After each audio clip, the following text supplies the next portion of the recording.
Hello, everyone, and welcome to today's show, which is going to be a debate between Trent and Pinecreek Doug with the debate topic being, did Jesus rise from the dead in bodily form?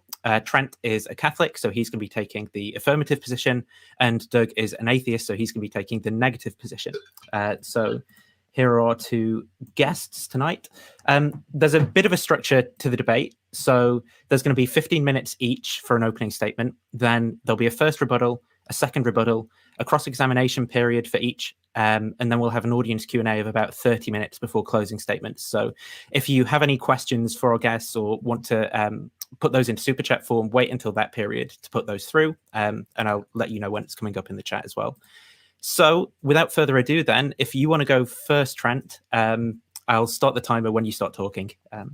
Okay. When you start your present. If you need to share anything as well, let me know and I can just do that. No, I think that'll be fine. Let's get the show on the road. So here we go. All right. Well, I want to thank Nathan for hosting this debate and Doug for taking part in it.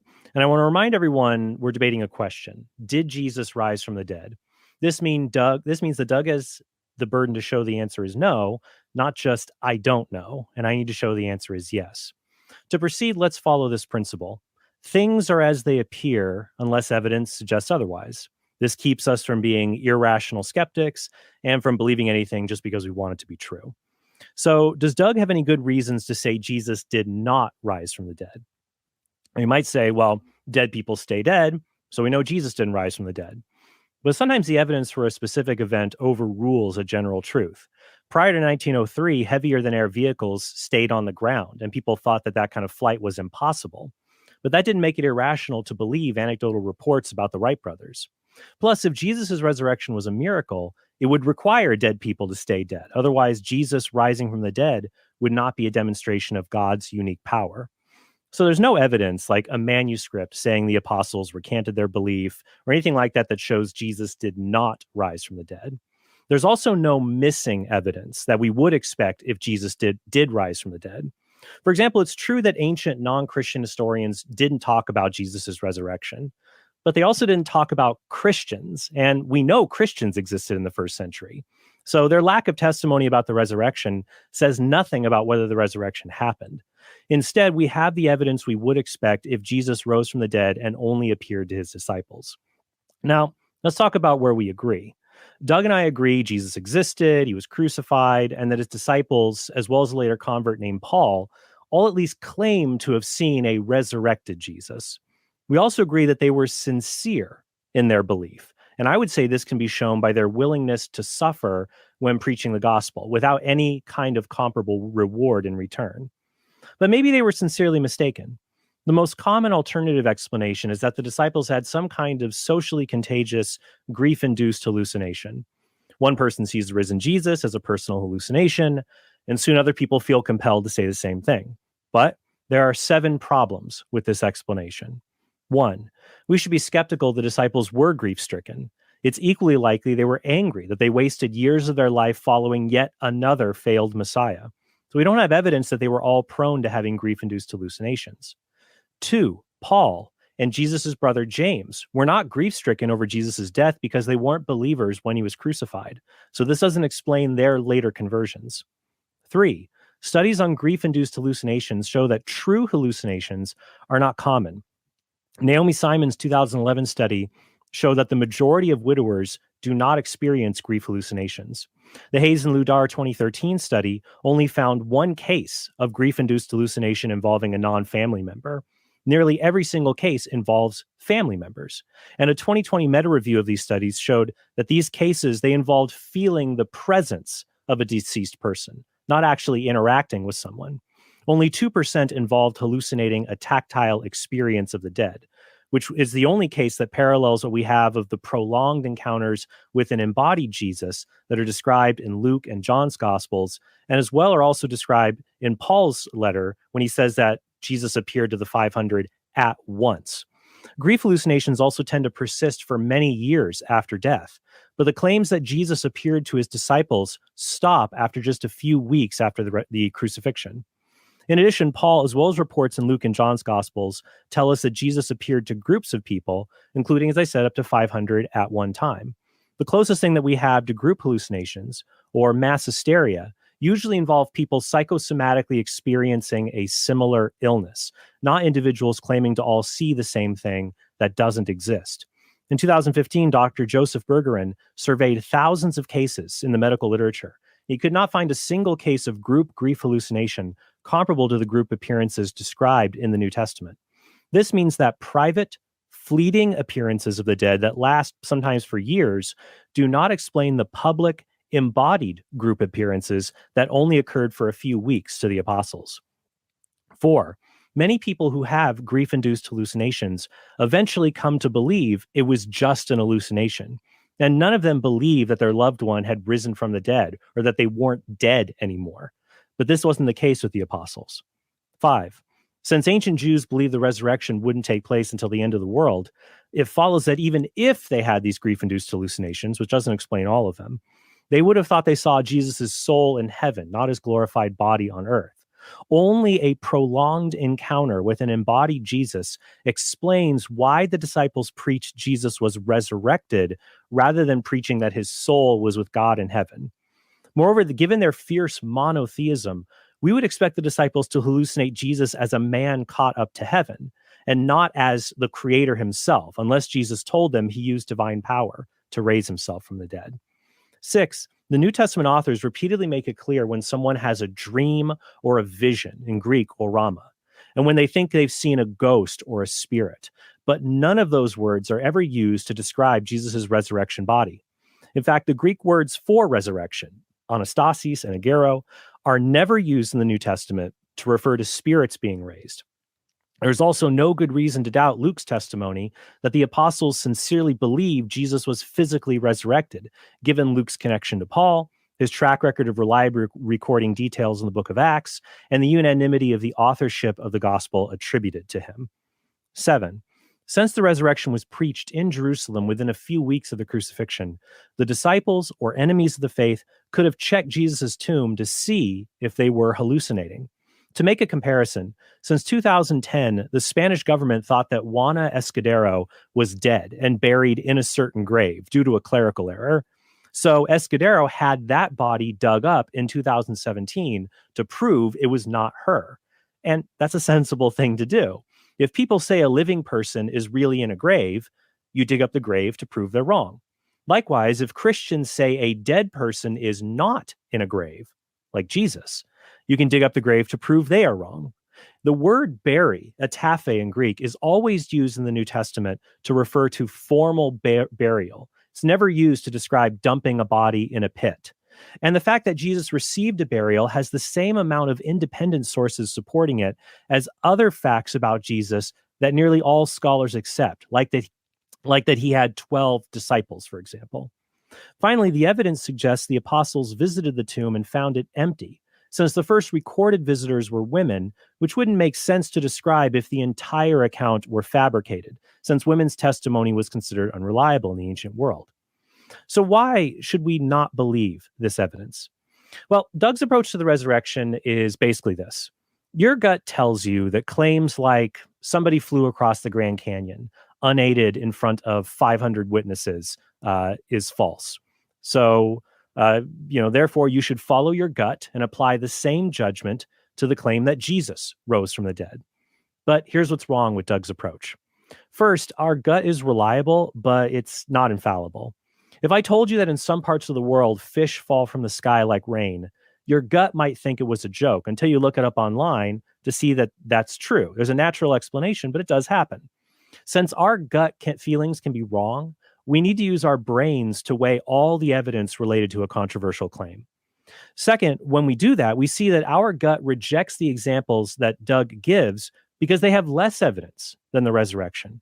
The most obvious example against a case of a flying man would be the lack of flying man believer communities that could be traced back to sincere witnesses that founded them, which originally included outsiders who were converted. We have that for Christianity, but not the flying man. Moreover, we can dismiss freak occurrences because there's no cause capable of breaking the laws of nature in that instance to make someone fly across the Grand Canyon. And if Doug says, well, the flying man is a miracle, we can doubt that too, because God does miracles in order to communicate a great truth to humanity, and that's lacking in this case. But even if Doug's hypothetical were exactly parallel to the resurrection, who cares? Doug's argument is like asking, you say it's irrational to eat moon rocks, but if the moon were made of cheese, would you eat it? To which I would say, if it were, I might, but it isn't, so I won't. Likewise, if there were a non-Christian miracle with the same evidence as the resurrection, I might believe in it, but there isn't, so I don't. And I know there isn't because if there were, Doug would just cite that miracle and ask why Christians don't believe in it and just ignore using hypotheticals entirely. If anything, Doug's past reliance on hypotheticals like the flying man proves the unique evidential quality of the resurrection. Antony Flew, who was one of the most famous atheists in the Western world, said that, quote, the evidence for the resurrection is better than for claimed miracles in any other religion. It's outstandingly different in quality and quantity. Now, in some cases, Doug has offered real counterexamples. If you believe the disciples, he said, why don't you believe Joseph Smith and an angel gave him golden plates to make the Book of Mormon? First, even if the evidence were the same in both cases, a Christian could believe this event happened without accepting the truth of Mormonism. In Galatians 1:8, Paul tells his audience that, quote, if an angel from heaven should preach to you a gospel contrary to that which we preach to you, let him be accursed. In that respect, Smith may have received a false gospel from a malevolent spirit, since it contradicts established divine revelation, like when it claims God is a man who lives near a celestial body named Kolob. It also contradicts historical facts, so we know it isn't divine. For example, even atheistic archaeologists can tell you where Jerusalem, Bethlehem, and even tiny villages like Nazareth existed and who lived there in the first century, even if they deny any miracles took place there. But nobody, Mormon and non-Mormon, can tell you where any of the alleged cities in the Book of Mormon are located. Estimates of the location of major cities the size of Jerusalem, like so-called Zarahemla, range from Central America to Southeast Iowa.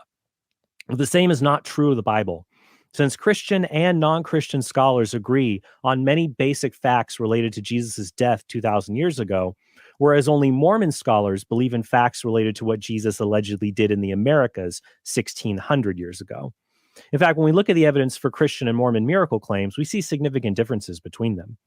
For example, the 8 witnesses to the golden plates, who are all friends and family of Smith, said they saw something that looked like golden plates, but this could be a natural artifact. It may also be the case they only saw the plates under a cloth and said they saw them with spiritual eyes.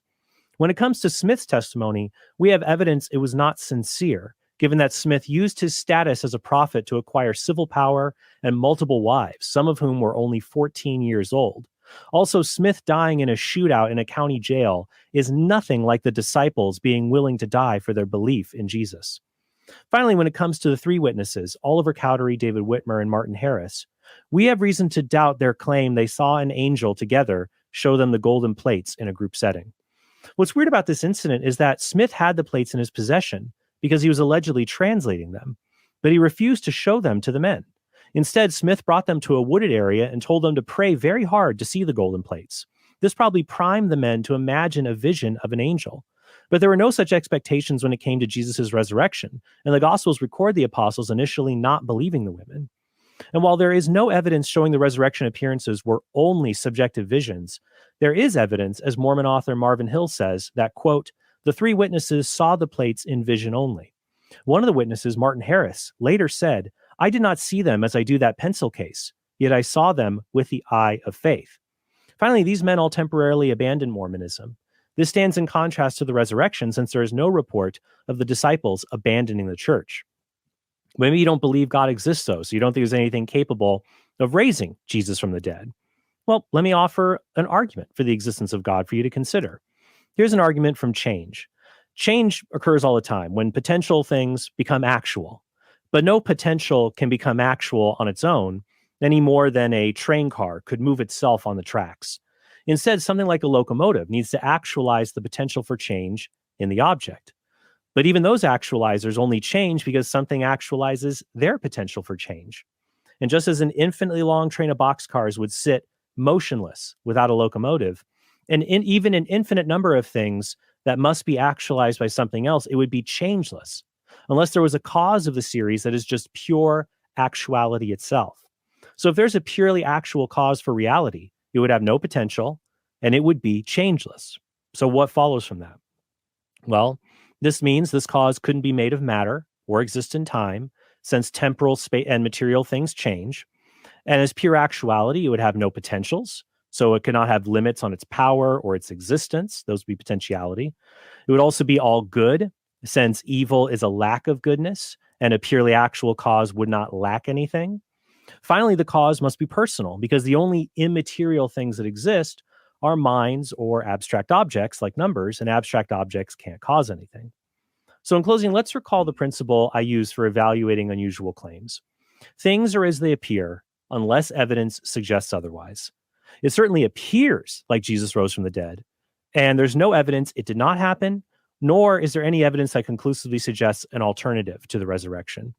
Appeals to hallucinations do not account for the evidence because it doesn't account for things like outsiders being converted, to appearances to groups, and abilities to check the hallucination. And if there's a good reason to believe God exists, as I've shown, there's good reason to believe there is a causal power capable of displaying itself through the resurrection of Jesus Christ. Thank you. Very good timing there, Trent. So thanks for that. I'll start your 15 minutes then, Doug, whenever you start talking. So Okay. you've got that time to do your opening. Okay. Yeah, I have an assistant named Myron, and he did some research on how many times resurrection debates have happened since Jesus's times, and it's about 2 million. And over 2 million years, the resurrection debate has been very similar to each other on how it's argued. So I'm going to try something new today, something I hope is a little more exciting.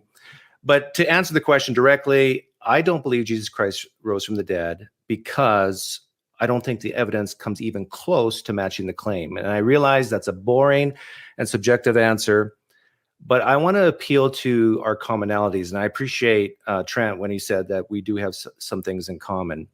And I think Trent and I are very much the same.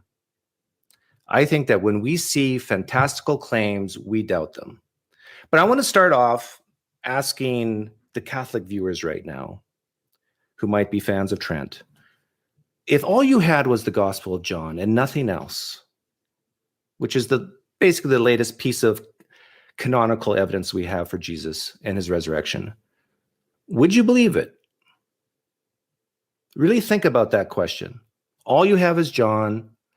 The Gospel of John talks about Jesus' life and ministry, and then it goes into the resurrection and says that Jesus, there was a closed house, a closed room with doors shut, and the resurrected Jesus went through the doors and appeared to the disciples. If that's all you knew, I know it's really tough because you have all this background knowledge. You believe God exists, and you believe that Paul, what he said, and the Gospels, but all you have here is John. Would you believe it? And my guess is that we're all agreed. I bet you anything, we're all agreed we would not believe Jesus Christ rose from the dead if that's all we had. Now let's go to the earliest evidence. Let's say all we had was Paul's letters and none of the Gospels, none of the epistles, just Paul's stuff. Really think about this. Would you believe that Jesus Christ rose from the dead if that's all you had? My guess is we're the same. My guess is that Trent would say no, and I would say no, and all the Catholic viewers right now would say no. So what's really interesting is if we're the same with the latest stuff and we're the same with the earliest stuff, there's something in between where the belief switch goes on. And maybe it has to do with personal experiences. And maybe the reason why I don't believe the resurrection of Jesus is because I don't have the Holy Spirit in me. And there's a lot of Christians who believe this. I cannot see the truth unless the Holy Spirit's in me first and has regenerated me first, and then I can see the truth. But I don't think Trent's that type of person, so we'll move on. So what I want to do different here is I want to talk about how Christians think about the resurrection and how many Christians do not believe in the resurrection of Jesus for the reasons that Trent outlined here today. And I bet you anything, I'm guessing here, but I bet there's a lot of Catholics listening who believe the resurrection of Jesus because of some personal experience they had, probably while partaking in the Eucharist. And you know what? I respect that more than what Trent said. because at least that's something today. Now, I think there's a ton of defeaters for that, but at least it's some type of evidence that today we can say, yes, this is why I believe Jesus Christ rose from the dead, and it's not based on text from 2,000 years ago. But I want to read something from Matt Chandler, who's a pastor, Christian pastor. And Catholics, I think we're agreed that the claim of Jesus Christ rise from the dead is weird. It's abnormal, right? We're agreed with this. This is not controversial. And this is what this pastor Matt Chandler says. There's a foolishness to what we believe. It's crazy. If anybody ever says it back to you, you have to know the Holy Spirit has done a work in your life. So let me get this straight. A virgin gave birth to a guy who was God, but only part of God, but still completely God. The man also lived perfectly, so they killed him, they buried him, and then he came back to life and he floated back into heaven. And then one day, and I want to make sure I get all this straight, one day he's coming back on a white horse to get us. That's what you believe, partner? And what's the Christian response? Yeah, I do. You want to come with us? You want to go meet him in the air with us? This is a quote from Christian Matt Chandler. So we're not just talking about any normal claim. Your beliefs are crazy. And I respect Christians who own that. Now, the question is that crazy belief true? So I talked about the earliest evidence, Paul. And if you agree with me that you wouldn't believe that Jesus Christ rose from the dead just based on Paul, let's move on to the Gospels, because we need more, right? This is Mike Lacona from Insight 2020, October 2020. And this is on the topic of firsthand accounts, and which leads to the synoptic problem. Quoting Mike Lacona, and I tell you, I love Mike Lacona. Let's really listen to this story, and you'll get a sense of why a lot of what you read in the Gospels should not be trusted. Let's say 5 of us are at a restaurant and we're having dinner, and we notice a couple at the table next to us, and they're having an argument. And we're watching the argument intensify over the course of 10 minutes. And finally, the couple stands up. They're yelling at each other. The woman takes a wine bottle and breaks it across the guy's cheek. And then the paramedics and the police come. They arrest the woman and take her off in cuffs. The paramedics work on the guy's face. A police officer comes over and asks the 5 of us to report and write down independently what we saw and what we heard. The police officer gets those written reports back, and he looks and sees there's virtually verbatim, word for word in many of those instances. That police officer is going to be suspicious that there's collusion involved, collaboration. But there's more. That couple that we saw argued in Spanish. Fortunately, us 5, we are all fluent in Spanish, but the police officer is not. So the police officer asks us to translate that argument into English. And anyone who's remotely familiar with another language knows there's no one-to-one correspondence and translation. And even if you do translate something differently tomorrow, it'll be different than today. But the police officers, get it back, and they see there's still one-to-one correspondence, in many cases, word for word in our translation of what was said and done. The police officer, all the more, is going to be suspicious that we have colluded with one another. But there's still more, because it's not just 20 minutes later that we're writing these translations down. It's decades later, 30, 40 or more years later, that we're recalling these things, word for word translated. Now the police officer is rightly going to know that we worked with one another on this. This is all Mike Lacona, Christian Mike Lacona speaking. With the Gospels, you've got Jesus mainly speaking in Aramaic. It's been translated into Greek. It's almost word for word and reported at a minimum of 20 years later. And just like Mike Lacona gives in this narrative, that one is rightly to be suspicious of the account, we should be suspicious of the account of the Gospels. Now, I ask you again, if you answered that Paul's letters alone is not enough, and we add the Gospels in, and you agree with Michael Licona that one ought to be suspicious of what's being reported here, I think you're done. I think you have no good reason to believe this. Now, getting back to Paul, if you answered that you do believe, if you didn't have the Gospels and all you had was Paul, and you would still believe in the resurrection, I mean, all you have to do is talk to an Orthodox Jew or even some Muslims. And I tell you, they view Paul as a shyster, as someone not to be trusted. Rabbi Tovia Singer will say that Paul purposely misquoted the Old Testament. Now, I can understand if someone just made a mistake, but if a Christian comes to believe that the Apostle Paul purposely did this, I think you're out at this point, right? It takes all the credibility off. Now we get to Christians like Dale Allison.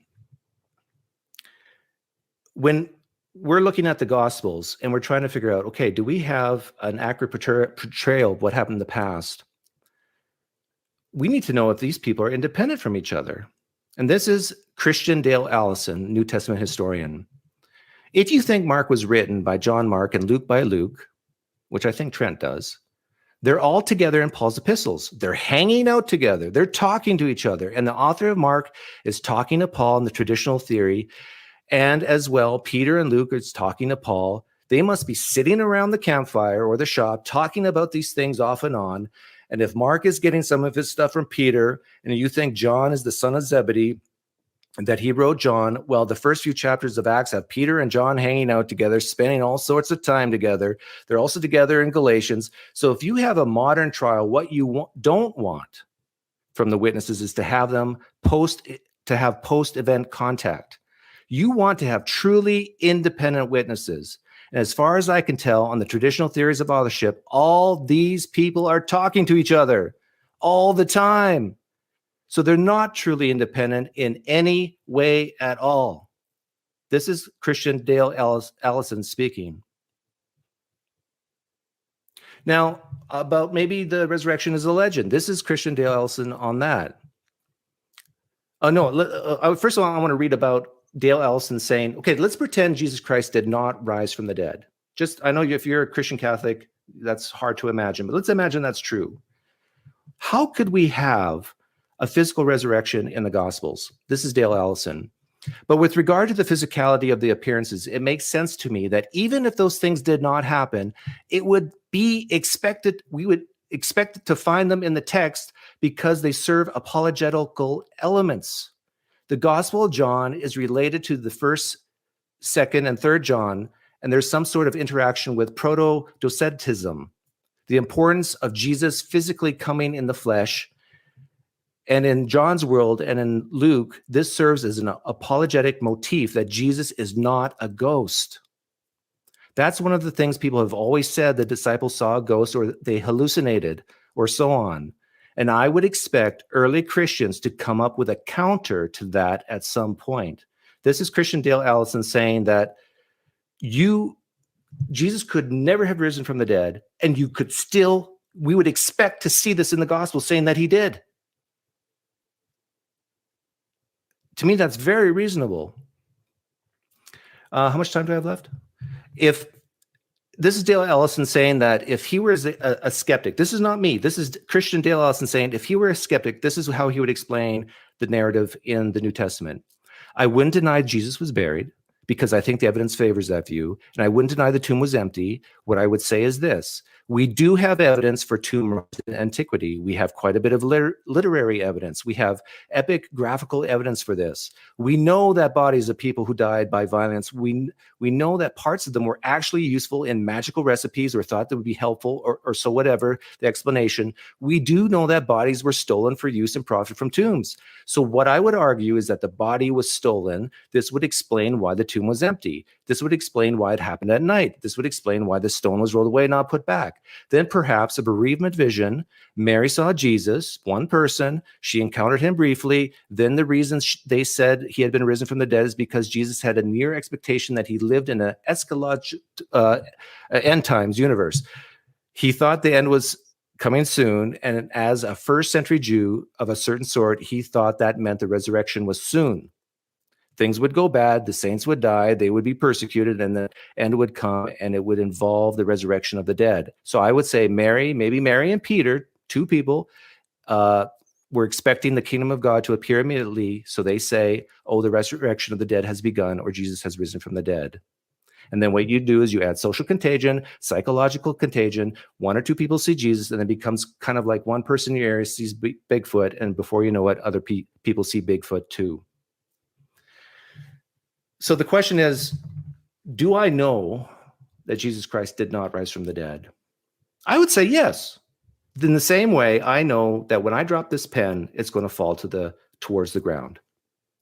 Could it go up? Yes. Could it hover? Yes. I'm not talking about certainty here, but we know throughout history that people will collude, that people are sincerely mistaken, that people do hallucinate, even if it's just one. We do know that people write propaganda to try to support a belief for a better cause, for a greater good. So in the same way, we can say we know that Jesus Christ did not rise from the dead because of the pitiful evidence we have for it.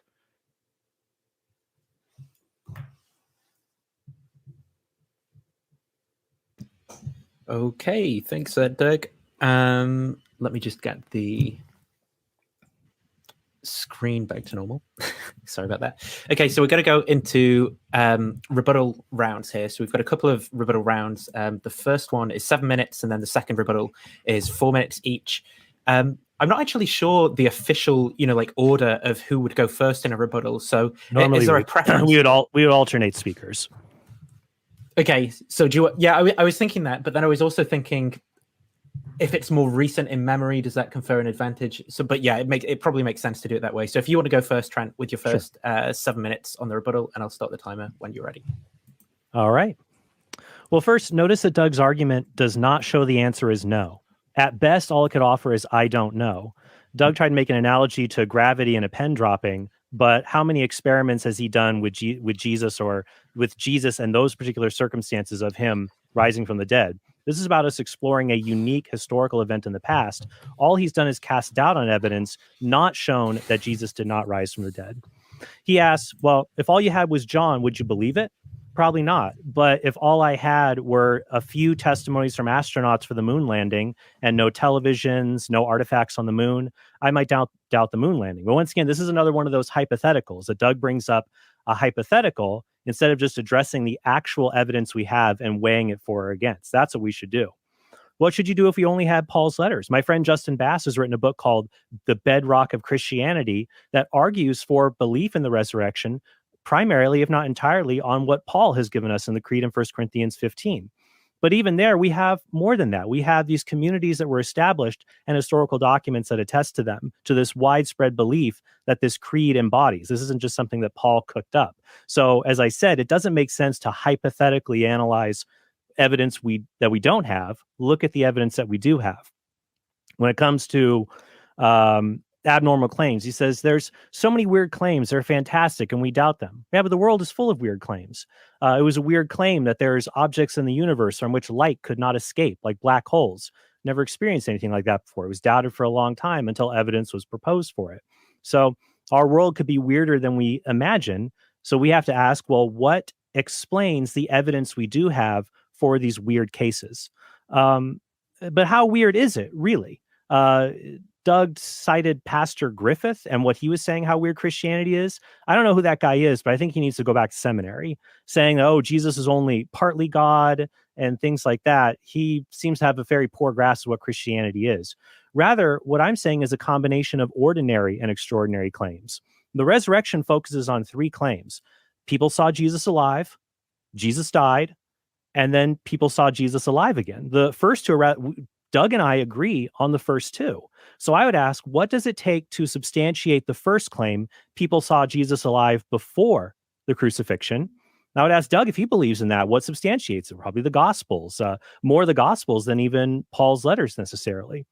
Then, well, it's the same claim just after the crucifixion. People saw Jesus alive. If we can follow the evidence to substantiate people saw a living Jesus before his crucifixion, We can follow that same evidence to explain the Jesus that's seen after the crucifixion.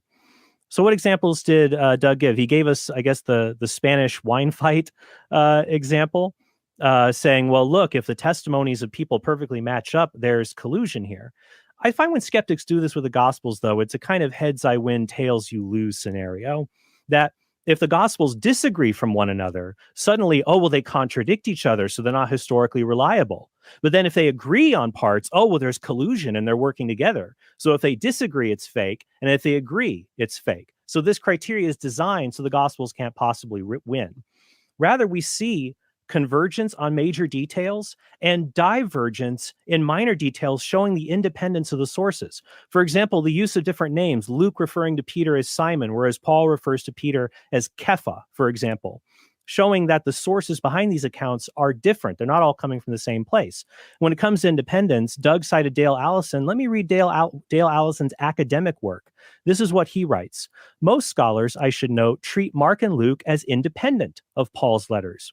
The reduction of the empty tomb to Markan creativity does not compel, he says, because of the independence of Luke 24 and John 20. Now, Doug says, well, the descriptions of embodiment in Luke and John, those are just apologetic motifs designed to counter docetism, the idea that Jesus was just a spirit. But if that were the case, why did Luke and John describe Jesus passing through locked doors and appearing and disappearing?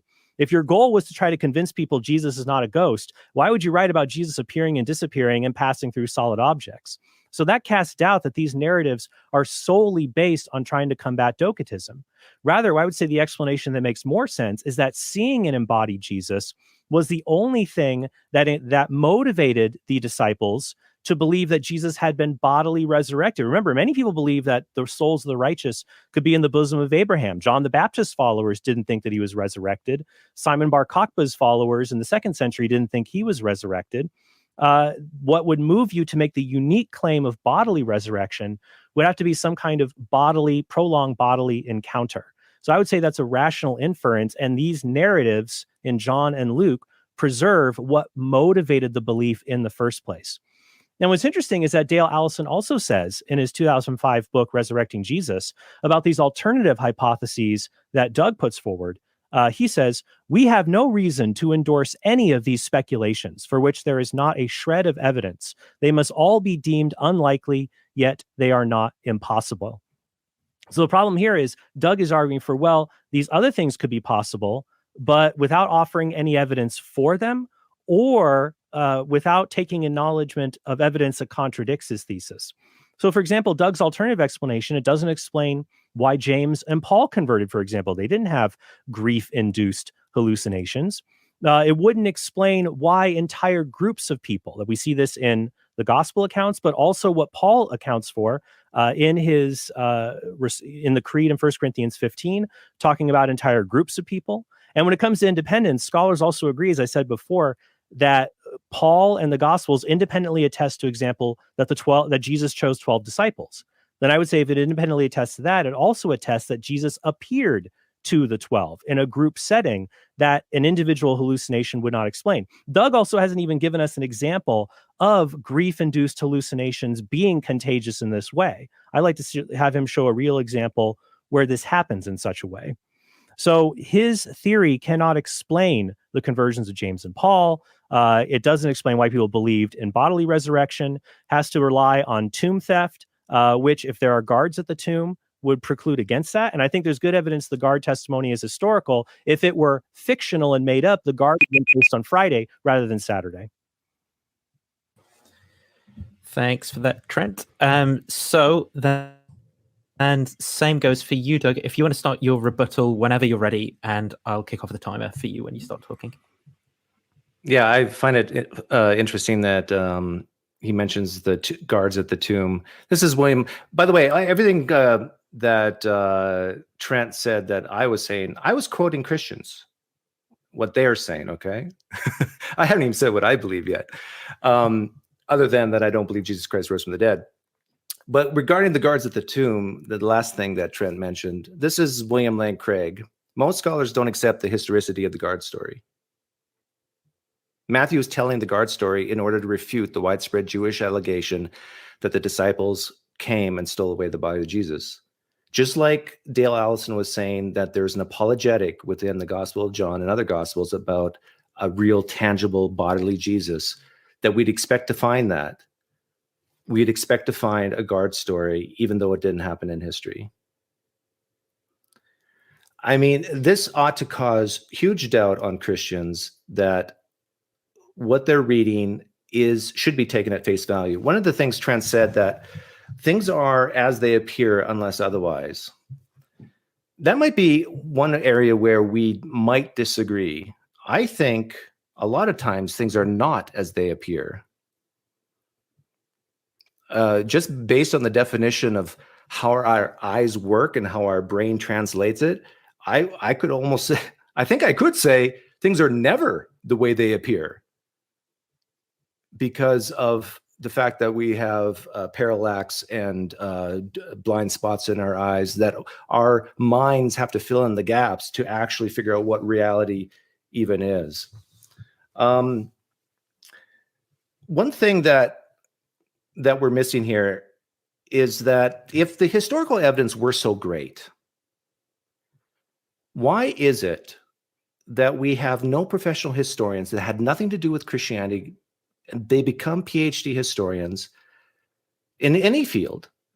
They look at the evidence for the resurrection found in the New Testament, and they convert to Christianity. Why don't we see that? I've had this challenge for many, many years. And I asked Gary Habermas the other day if he could provide a list of names. And he said, yes, I know of people who had nothing to do with Christianity, looked at the evidence for the resurrection, people who know way more than maybe I do, and maybe even Trent, and say, no, this is not sufficient. Why is that?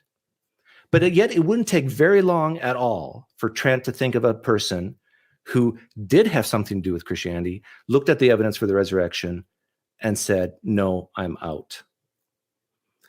By the way, I never did get that list from Habermas. If Trent has a list, if there's people watching right now, I want to interview someone who had nothing to do with Christianity, becomes a PhD historian, and then looks at the evidence of the resurrection and becomes a Christian because of it. Trent mentioned James and Paul. Why did they convert? There could be many reasons why James and Paul converted. That doesn't mean that they're converting based on something true. A very simple reason is maybe one of Paul's kinsmen converted, and that motivated him to maybe to look into it and say, oh, I want to become a Christian too. We see this time and time again. How many times do we see a person meet a lovely young lady, and then who's a Christian, and then a year or two later they become a Christian as well? I'm not saying Paul found a lovely young lady, although it is interesting that he was single apparently and was a member of the Sanhedrin. Groups of people converting. Dale Allison mentions, what's the nature of this group appearance? Now, the title of this debate is The Bodily Resurrection. I tell you, you go to Pentecostal churches today at 11:10 a.m. in the morning on a Sunday morning, and you will find people in there who say Jesus appeared to them that Sunday. If we were to have a sketch artist in the first century, and during that time where the creed mentions that Jesus appeared to the 500, and we found those 500, plus or minus 5 people, and asked them to draw what they saw, could we take those 500 drawings and compare them, and they would all pretty much match up to how Jesus looked, the height, the weight, long hair, short hair, brown hair, dark hair, blonde hair? You really think so? My guess is that this appearance to the 500 was some type of Pentecostal charismatic type scenario where people experienced and just felt Jesus's presence. I think we'll leave it there, and we can move on to the next stage. Okay, so Trent, you've got 4 minutes then to come back on what Doug said. So again, when you're ready, I'll start the timer off. All righty. All right, well, let's take a look at the evidence that I presented and Doug's way of interpreting the evidence. First, I find it surprising to overcome the evidence. Doug had to go full-blown skeptic. We can't really be sure things are as they appear. If that's how you want to live, that's fine. But I think most people are able to function and have that most of their beliefs about the world and how they interact are true. And we can follow the evidence accordingly to reach true conclusions.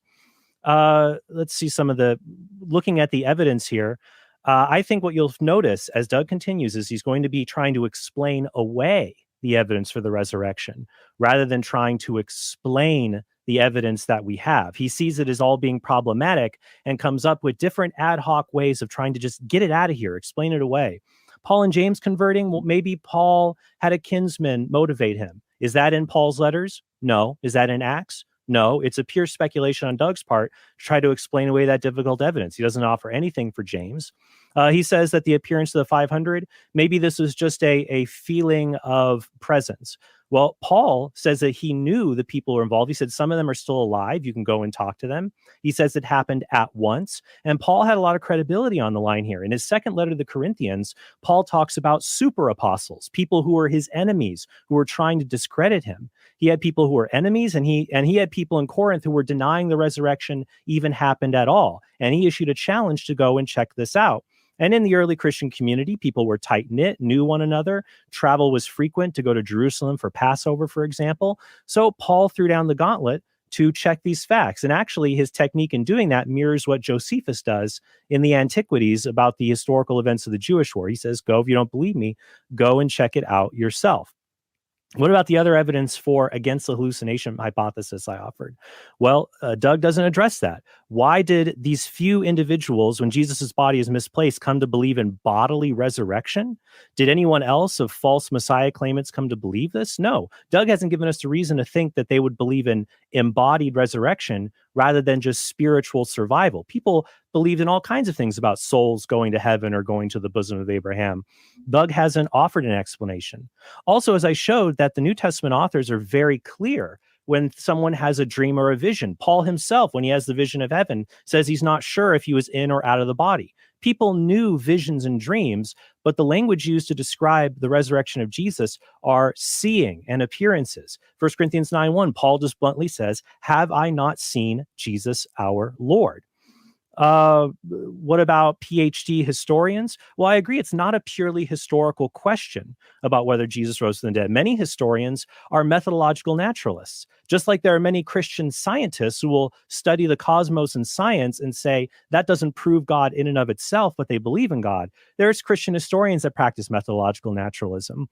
And most people who are PhD historians in the New Testament figures in the world, they've already reached conclusions about who Jesus is long before they enter their PhD studies. However, there are examples. Pinecreek Doug was a Jewish scholar who came to believe the historical evidence showed that Jesus did rise from the dead, but he did not believe that Jesus was the Messiah, but he was convinced by the historical evidence. My friend Holly Ordway came to believe in Jesus' resurrection after she had already acquired a PhD in English literature. So she studied documents, literature, genres, things like that.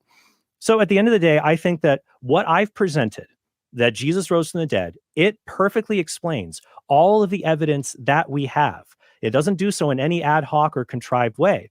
Rather, what Doug is doing is he's grasping at straws, trying to explain away evidence because he seems to have a preconception, weird things like the resurrection, it just can't happen. And he's approached it from that perspective. Thanks for that, Trent. So then you've got 4 minutes, Doug, to respond back to Trent, and then we'll go into the cross-examination of each other. So yeah, just begin whenever you're ready. Okay. Yeah, Christians, you need to stop talking that way. You atheists, it's in your worldview, you don't believe miracles are possible. It just can't happen. No, stop it. That's not true. I would be the first one I want to see a miracle of that nature. I want to see someone being raised from the dead. I want to see the miracles talked about in Acts. I want to see it. And I think every atheist listening would want to see that too. The thing is, the evidence you have for this bodily resurrection is pathetic. Like for example, this might shock some Christians listening, some Catholics listening. But did you know there's no firsthand accounts of a bodily resurrection in the New Testament? Not one. Now, let me be clear. Where someone says, I saw Jesus rise from the dead in bodily form. It doesn't have to be exactly that way, but except for Paul, you have no one. Did you know that? And Paul, when he says he saw Jesus, he admits that it's in a revelation. The Acts thing, the Damascus Road experience, was not written by Paul. So the one case where you have an eyewitness account, meaning me, so-and-so, saw this, the only example you have is in Paul. And that was after Jesus rose into the clouds and left for heaven. So are we waiting for the third coming of Jesus instead of the second coming? Now, you might say Revelation chapter 1 is another example where I think it's in the first person. But again, that's clearly a vision. So you're basing, as a Christian, you're basing this belief that a man rose bodily based on third-hand accounts. Well, but Doug, that's just the way they wrote back then.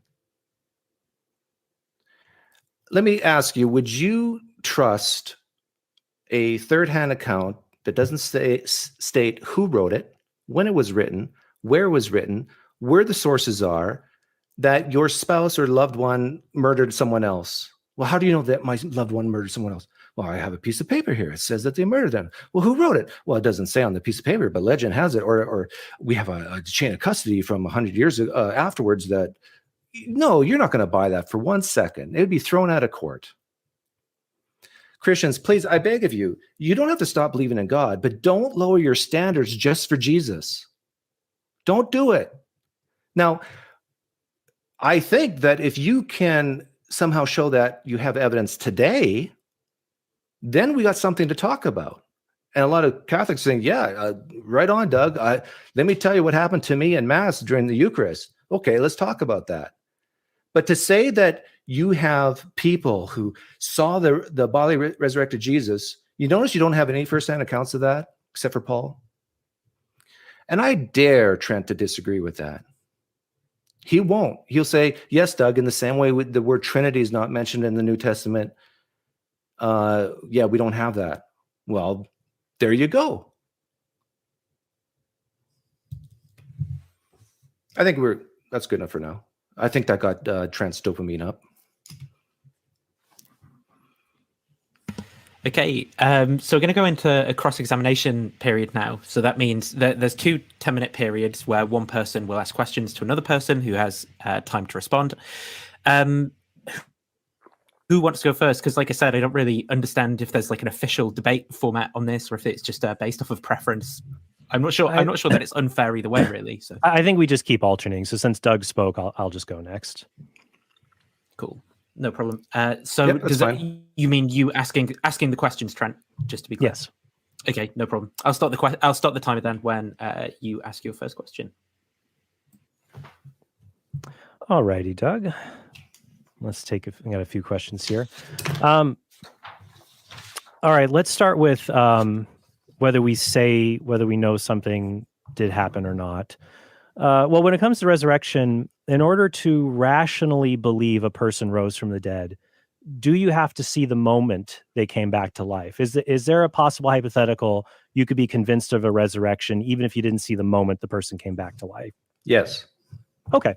So it's not essential then that the Gospels, they don't record the moment Jesus came back to life. That's not necessary for believing in a resurrection. No. Okay. When it comes to sources and other things like that, would you agree with the Blackwell Companion to the Punic Wars when it says that Polybius did not mention many of his sources, or Richard Carrier, who says Xenophon, Plutarch, and Suetonius only occasionally mention their sources, that was not something everyone did in antiquity? I agree. Okay. Let's see here. So you're talking about Paul, is that, maybe he had a kinsman who converted and that motivated him. Is that reason? Does Paul or any other writer cite that as a reason for Paul's conversion? I think so. I actually do think it's in the New Testament, but I don't have it up with me. Someone in the live stream chat can, Camille, if you're here, he knows where it is for sure.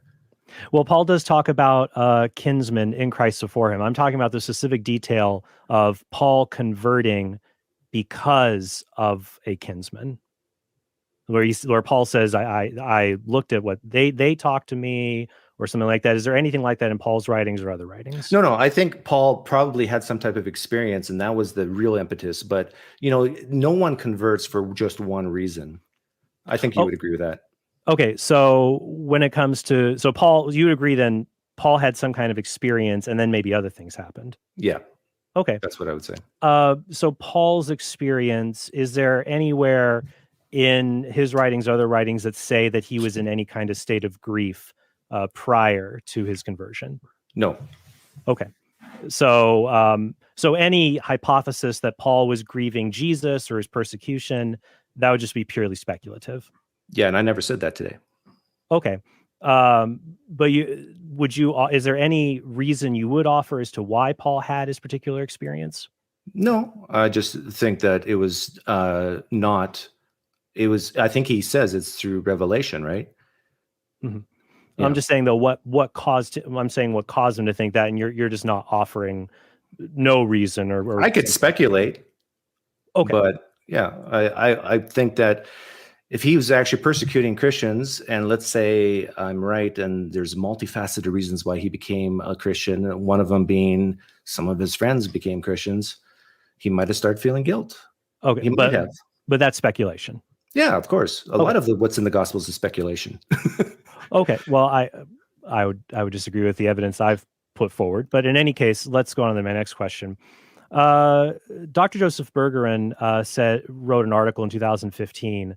He said, based on a comprehensive PubMed search of medical literature regarding Jesus's disciples and related topics over the past 100 years, did not find any psychiatric hypotheses for the disciples' post-crucifixion appearances of Jesus. He said they're not found in the peer-reviewed medical literature. So I have a few questions for you in that regard. Can you cite any peer-reviewed medical literature that diagnoses the disciples as having... Okay, no. Can you cite any studies showing groups of people experiencing grief-induced hallucination, like a father and children? I probably in the future could, but not right now. Okay, so you're proposing the idea that group appearances, these things could be grief hallucinations. You're speculating on that because you can't offer a concrete example of this. And when I say group, I mean 2. Sure. Or 3, or more than one person. Not saying 500. Okay. Or even some... That's reasonable, right? Even more than that. Let's say 12 people. Well, if you think about the percentage of hallucinations, grief hallucinations, I think they say it's like 15%. Is that what you got? Well, there are different studies, and I cited that in my opening statement. But what's 15% of 12? Isn't that like 1 or 2? And that explains Dale Ellison's Peter and Mary. Well, I'm talking about groups. Can you cite any examples of groups of people having a grief hallucination? No. Okay, good.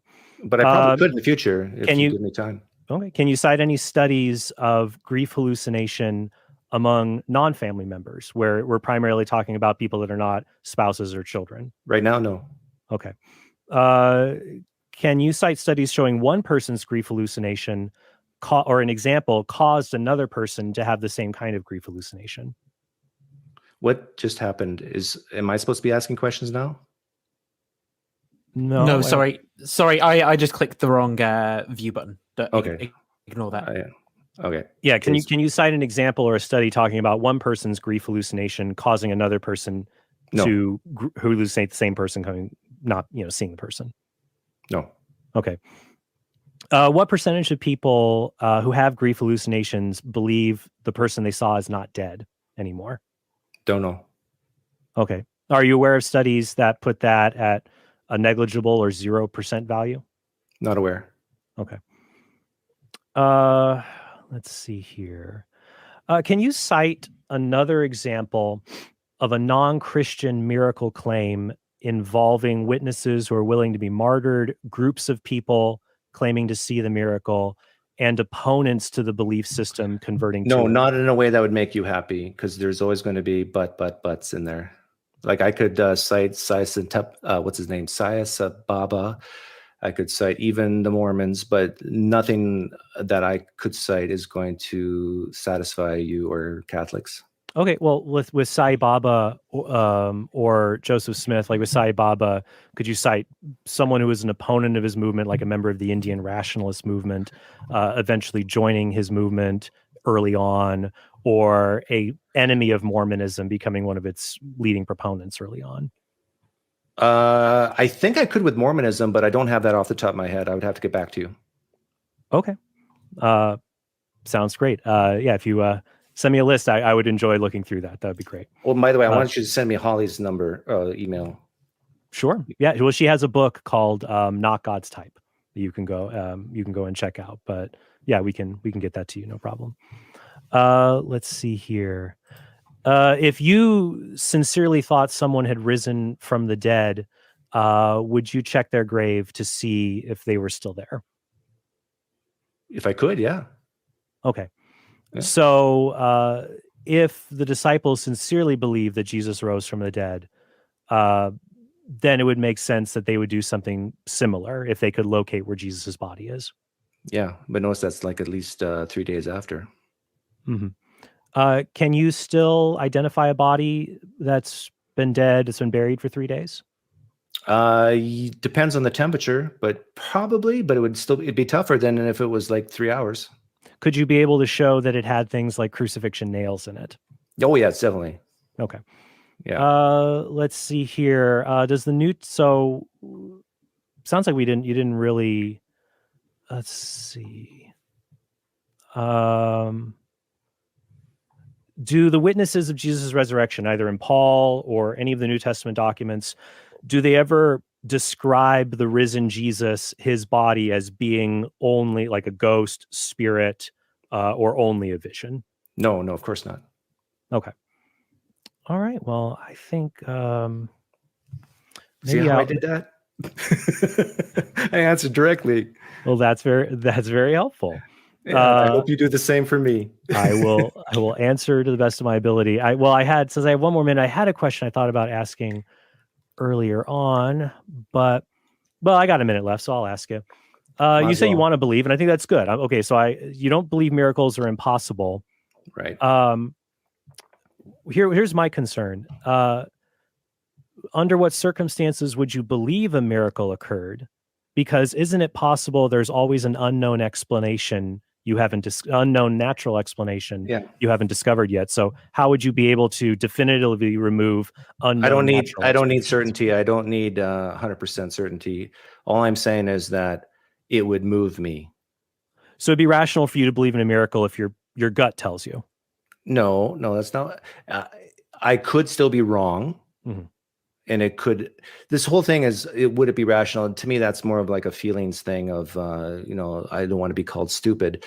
And so I really don't care about that. But I do think that if me and some other people who have different biases are in the same place and we see something like a water-soaked napkin light on fire, I tell you, my worldview would change instantly. Now, the causation of it and what exactly it was, I can just tell you the truth. I really do think I would believe in the supernatural realm at that point. Now, a lot of people might not believe that, but to that I say, let's try it and see. And then you have my permission to say, I told you so, if I still come up with a naturalistic explanation. Okay, my turn. So yeah, you've got your 10 minutes now, Doug. Yeah, just whenever you want. Okay, so Trent, just I'm going to ask a favor ahead of time, and please answer the question I ask and not anything else. Okay, so when I ask you something like, do you believe? I'm not asking why you believe. I'm just asking, do you believe? Well, I'll answer the question, but sometimes people ask leading questions that can't be answered, like when did you That's stop okay. living your life? I'm asking you to walk into a trap that I'm going to set for you, because you have the truth on your side and you got nothing to worry about. Okay.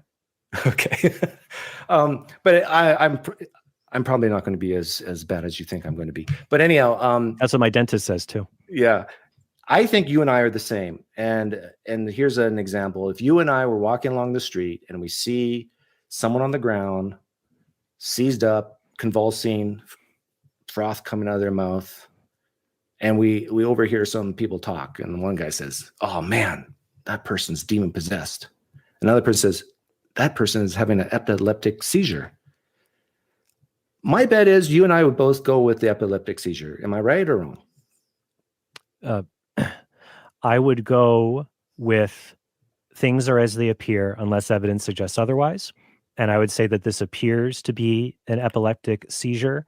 The evidence can be accounted for with that, though there could be other cases where that would not account for it, like if the person had supernatural strength or spoken a language they didn't previously know. But right now, all we're seeing is someone lying on the ground. And so you and I are the same. We would go with an epileptic seizure, which I think if we had to put a label on it, is naturalistic. So you gave a naturalistic explanation right there for something that others might say is a supernatural explanation. And I think that the fact that you and I agree on that can be applied to every individual claim found within the New Testament. I asked some questions in my intro about the Gospel of John, and I'm just curious. I asked like the audience listening, but I'm curious to know your answers. If we removed the Gospel of John and we had everything else in the New Testament, would you still believe that Jesus Christ rose bodily? You're telling me if we did not have John's Gospel? Yeah. Let's say we had everything else. We had everything else. Would you still believe that Jesus rose from the dead? Yeah, I would say so. How about if we took away Luke? I think you're telling Luke Acts or just Luke? Just Luke. My confidence might start to be diminished a little bit because I think Luke preserves embodied resurrection appearances. But I still think there's strong evidence for early resurrection belief in Paul's writings, in his preservation of the Creed in 1 Corinthians 15. Okay, very good. Now let's do the opposite. Let's say we remove all the Gospels, we just have Paul's letters. Would you believe Jesus Christ rose from the dead bodily? I don't know. I might, but without the Gospels, I would have a difficult time understanding the nature of Jesus's ministry. So I might not believe, but I would say that it's irrelevant because we do have that evidence. Well, I know, but this is a hypothetical, and hypotheticals are great things to learn about ourselves and why we believe things. Can you see that chart? Yes, NBNB. Yeah. Okay. So you got 20/20 vision. That stands for not believing, believing, and in the middle is neutral. You see the colors? We've got red, yellow, light green, and dark green. You see that? Yes. Okay. So many Christians struggle with this, and Habermas totally struggled with this when I asked him this question. But I have faith in you that you will do much, much better. And this is a thought experiment to see, not to make an argument, but to see that we are the same. And if we are different, where are we different? So it's really hard with Jesus' body's resurrection to know where exactly to start. Like you can go to the Old Testament and the context and everything, but let's start with what we actually have in the New Testament. And that's Paul's letters. If I talk about my ancestor who could fly and say that he just ran across the Grand Canyon, he ran towards the edge and he started flying unaided. What color are you on this chart? Do you not believe? Of you saying you had an ancestor who flew across the Grand Canyon? Yeah. I would not believe that. Okay. And what if I said it happened 2,000 years ago? Would you believe it now? And the only evidence is still your claim about what happened 2,000 years ago. So as I go on, the only evidence is what I'm presenting. Sure. And we're adding on. Yeah, I would say there is insufficient evidence for it's not supernatural, non-natural explanation. There's enough background evidence that you're telling a joke or things like that. No. Okay. So 2,000 years ago doesn't make a difference. The fact that we have the claim doesn't make a difference. What if I told you that he flew in front of 512 of his friends and finally to an author of the letter who's writing this creed? Would you believe it now? writing a creed. Okay, so you're making this claim and saying there were these witnesses 2,000 years ago. So we're holding a piece of paper that said my ancestor flew in front of 500 and flew in front of 12 of his friends, and finally to the author of the person writing this down. Okay, and all I know is that you're here holding a paper that says that? Yep. Okay. No, because I have insufficient evidence that the testimony goes. I'm not asking because. I'm just say no, and you're fine. Sure. So you're still in the red, right? Guess Yeah. what? I am too. I wouldn't believe it. You and I are the same. Mm-hmm. Okay, let's say now that it's in the context of a bunch of pagans who believe in many different gods, and there is even prophecies that this man would fly. Written, it's on paper, written hundreds of years prior. Do you believe it now that my ancestor actually flew across the Grand Canyon? No.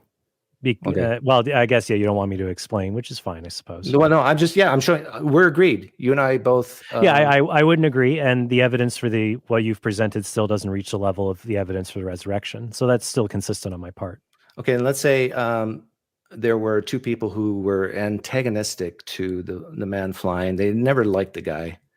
And they came to believe that my ancestor flew. Do you believe my ancestor actually flew now? Well, I would be more open to it, but I still think we don't have evidence that any of these people believed any of that, because I just have you here with sheets of paper and nobody else vouching for it. No, we actually have text. Let's pretend in this thought experiment, I could present you documents that say these things. Do you believe it now? All the things I've mentioned. It's possible. I might also be open to maybe they saw something and misinterpreted what they saw. Maybe he had an ancient. My question is, do you believe it? Are you moving into the yellow stage, or are you still in red here?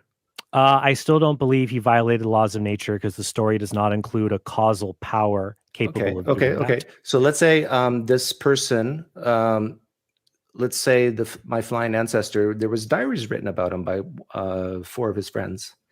And the first diary says something like that he claimed to be God. And he even predicted that he would fly across the Grand Canyon beforehand. Do you believe it now? No, this still seems like a freak occurrence. If this is supposed to be, is this saying that a miracle was done to get him to fly across the Grand Canyon? Yeah, a miracle was done. He was God, and it was to show that he is God. Okay, if you had someone who could vouch for the divine power they have with sufficient evidence involved, okay, well, then I might believe. But that okay, yeah, we do have that.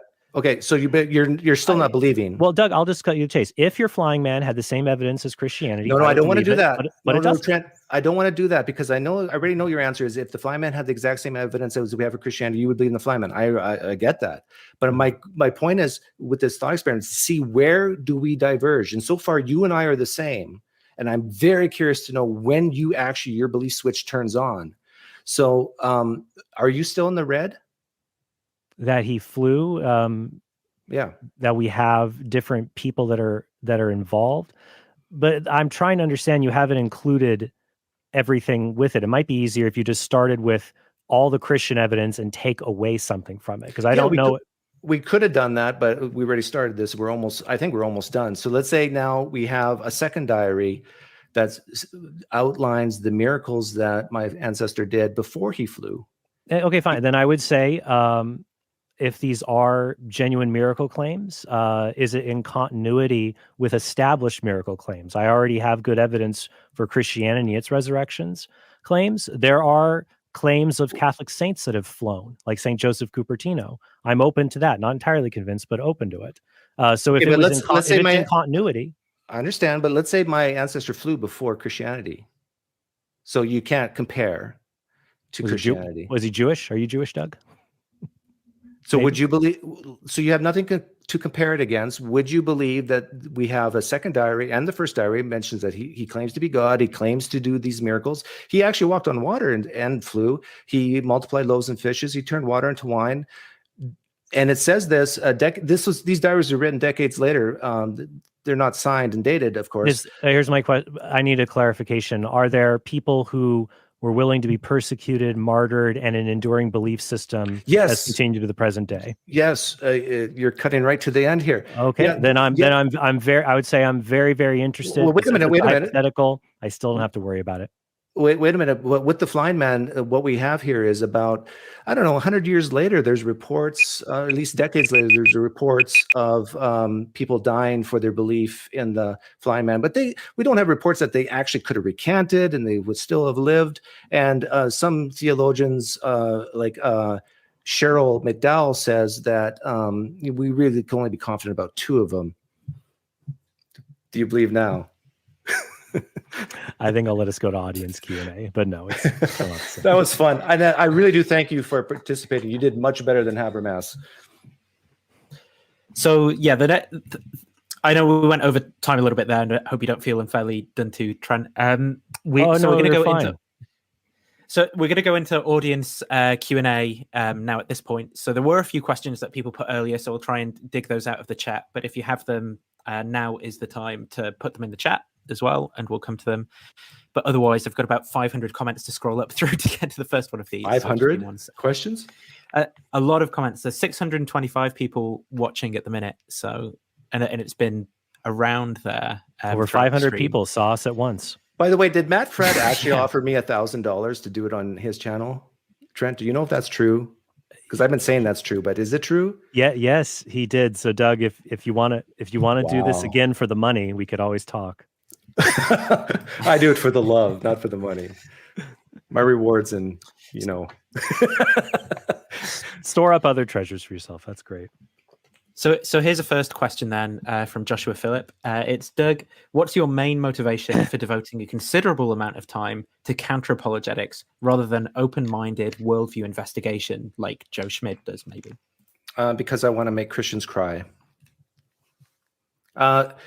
Number one, I'm being sarcastic here. I love Christians. My wife is a Christian. My family is Christians. I find this fun. Most atheists on planet Earth don't even care about Christianity. I mean, what we're talking about now is like would bore them to death. The reason why I'm interested in it is because I used to believe this stuff, and this considerable amount of time. I don't spend a considerable amount of time. People who know me and know my channel know that I go live like within minutes. I never tell people, like, give them a day's head notice that I'm going live. I rarely spend more than like half an hour prep time. Half of my brain tied behind my back, and it's fun.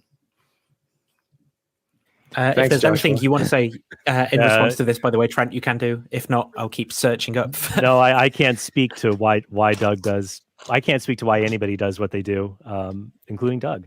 But this is fun, right, Trent? Well, I find pursuing the truth to be fun. I find having reasonable disagreements with people and sorting arguments to also be fun, because truth is a good thing. We should pursue it. Yep, I agree. So I know right at the start, someone paid about $25 for a super chat, you see. And yeah, you got to go just top. Find it. So if you're still around, if you could. Go. Yeah. So if that person's still around, if you put it in the chat somewhere, and I will ask it. Otherwise, we'll go to this question. So Uberscheiser asks for Trent, if you were tasked to create apologetics to support the stories of Harry Potter or Lord of the Rings, do you think you could offer good arguments that would support the claims of these books to be true? No, I wouldn't be able to do that because there is abundant evidence against these books being historical works. The authors themselves, we know who the authors are, and the authors have said that they're fiction. They describe fantasy worlds that we have never observed. And if the worlds did exist, we would observe them, we muggles and others in the Shire or things like that. I think questions like this really betray a kind of ignorance about historical scholarship. I think if someone asks this and thinks that Jesus is as unhistorical as Harry Potter, that person needs to read a book. I would recommend Did Jesus Exist by Bart Ehrman, where he says it's the view of virtually every expert on the planet Jesus did exist. It's uncontested that he died by crucifixion. His followers claim to see him bodily rise from the dead. And the challenge is, how do we explain these historical facts everybody, Christian and non-Christian, agrees with? And I think this debate shows the resurrection explanation does a good job explaining it, and others only try to explain away the data. Yeah, I completely understand why a question like this would bother Christians, Catholics. But Trent just said something interesting, that Harry Potter, you wouldn't come up with apologetics for Harry Potter because it's clearly fiction. But here's the question on the table. How do we distinguish between fiction and history? Trent said that Harry Potter mentions fantasy worlds we haven't observed. You notice he's describing heaven and hell? That's the same as Harry Potter. But yet he believes in heaven and hell. Okay, so if there's nothing you want to say in response to that, I do want to keep it kind of short on each of these Well, questions. I think in the issue of fairness, we should just keep 2-minute reply, 1-minute counter reply. Sure. Yeah. No, we'll try to be less than that. that sounds good. Okay, so Oscar says for Trent, I would want you to do the entire flying ban at some point. It feels like the bell rang before we got to anything interesting. I don't know if you have any thoughts on that. Oh, I guess he means Doug and I going back and forth. I imagine going back and forth, and otherwise it sounds like he wants me to do some kind of dance, like the flying man, Right? Whatever. Do the flying man, whatever that might be. I mean, I suppose I just don't. What I find interesting here is that Doug has to rely on a hypothetical and ask, "Would you believe or not believe?" Rather than just. I think it really does show the unique evidence for the resurrection, and that we can't just find that a dime a dozen claims that are just like that in the ancient world. I think it really vindicates what I've said, and that when you have a hypothetical, it doesn't matter because it's hypothetical. You could change flying man, you could change it to flying people, the Wright brothers, for example. You can make anything sound however you want. I think we should just look at the evidence that really does exist and seek what is the most logical explanation for it. And the flying man only exists as a hypothetical. Christianity exists as a historical event. And I think I've provided a sound explanation for the evidence we have for it. Yeah, and I would say the resurrection narratives are stories, maybe not hypotheticals, but they're fiction, a lot of it, of what, like, meaning that it didn't actually happen in the past. But the flying man that we just did was very, very constructive because it showed that Trent and I are not different. He never went out of the red. Now, he proposed something at the very end about martyrdom, which I think for a lot of Christians is very, very powerful. But notice Trent basically admitted through the flying man thought experiment that Paul's not good enough for him to believe. And that even once we get into a gospel, that we're still maybe getting closer, but it's still not good enough. This is the problem with Christianity and Christians when they're trying to defend their faith. They are bombarded with thoughts like philosophical and historical and personal experiences, and they all come in at once. And what the flying man does is says, slow your mind down. Let's calm down and think about this and go through it one by one. And I think it's brilliant. And it brings us together, really, to show that we're not that different. Okay, so the next question from I Heart Dogs, great name. As to mass hallucinations, does Trent believe in the miracle of Fatima? Yes. So this is the claim that the Virgin Mary appeared to a group of witnesses in Fatima Portico, claiming that they saw the sun moving in the sky, appearing to dance. I don't believe the sun or earth changed their normal rotation, but I think it's very possible that God caused an optical effect to occur to make it appear what normally you would not have naturally seen, that they saw that. I also think that we have, and what's interesting here is we actually have better evidence for Fatima than for even the resurrection, because we have contemporary newspaper reports describing the event like right the day after that it purportedly happened. We have contemporary accounts talking about puddles drying up and multiple witnesses describing it. So I do think there's very strong evidence for that. I'm aware of explanations, natural explanations offered for it, but I think there's very strong evidence. And there's a lot of Catholic saint miracles, hagiography, I don't believe, that I think are historical legends that happen. They're written centuries later. And so a lot of Catholics get mad. I'll say, yeah, that saint didn't do that. That saint didn't do that. That's a legend. That's a legend. Here, I think we've got a very short time span, multiple witnesses. So I think there's good evidence that it did happen. Yes. That it's not a hallucination, that it was an event caused by divine power. A miracle occurred and witnesses saw it. More than just a vision, there were other physical effects in the world. The quote of the day here in this live stream is that we have better evidence for Fatima than the resurrection. I can't believe Trent said that. In some respects, yeah. I mean, that's amazing. Like, to think that actually happened in history, that there was that. I mean, that's not even close. Here's a good example that I think people would resonate. We have better, because you mentioned actual newspaper reports, right, Trent? We have better evidence for the life and ministry of Ravi Zacharias than we do for Jesus. I'm sure you agree with that. We have video, we have newspaper, we have books written by him. And guess what? We were all wrong about the character of Ravi Zacharias. And yet, Jesus Christ was perfect based on something that's way less of evidence than what we have for Ravi Zacharias. I'll leave it at that. Okay, so Dustin Elab asks, or Elabe, sorry if I pronounced that wrong. Worshippers of other gods were martyred in the Old Testament? ? I'm guessing that this is more for you, Trent, but I mean, if there's anything you want to say on it, Doug, as well, feel free.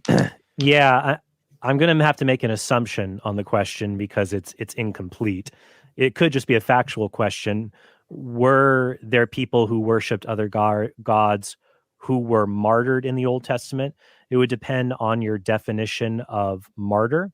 There were religious conflicts that took place between Israel and other pagan nations, whether you would call that martyrdom or not. I would call that more religious violence or conflict.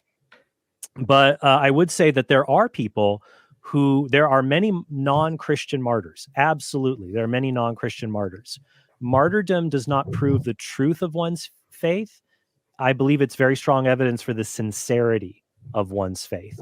The problem is many of these other non-Christian religions, whether it's ancient pagans, Muslims, they're very sincere, but they're not in a position to know if their belief is true or false. They're too far removed from the origin of their faith. But the apostles are different. So I think their martyrdom, or at least their willingness to suffer, and I do believe there's strong evidence they're martyred as well. At least Peter, Paul, James, the brother of Jesus, that there's evidence that they were sincere and they could have known if what they believed was false or not.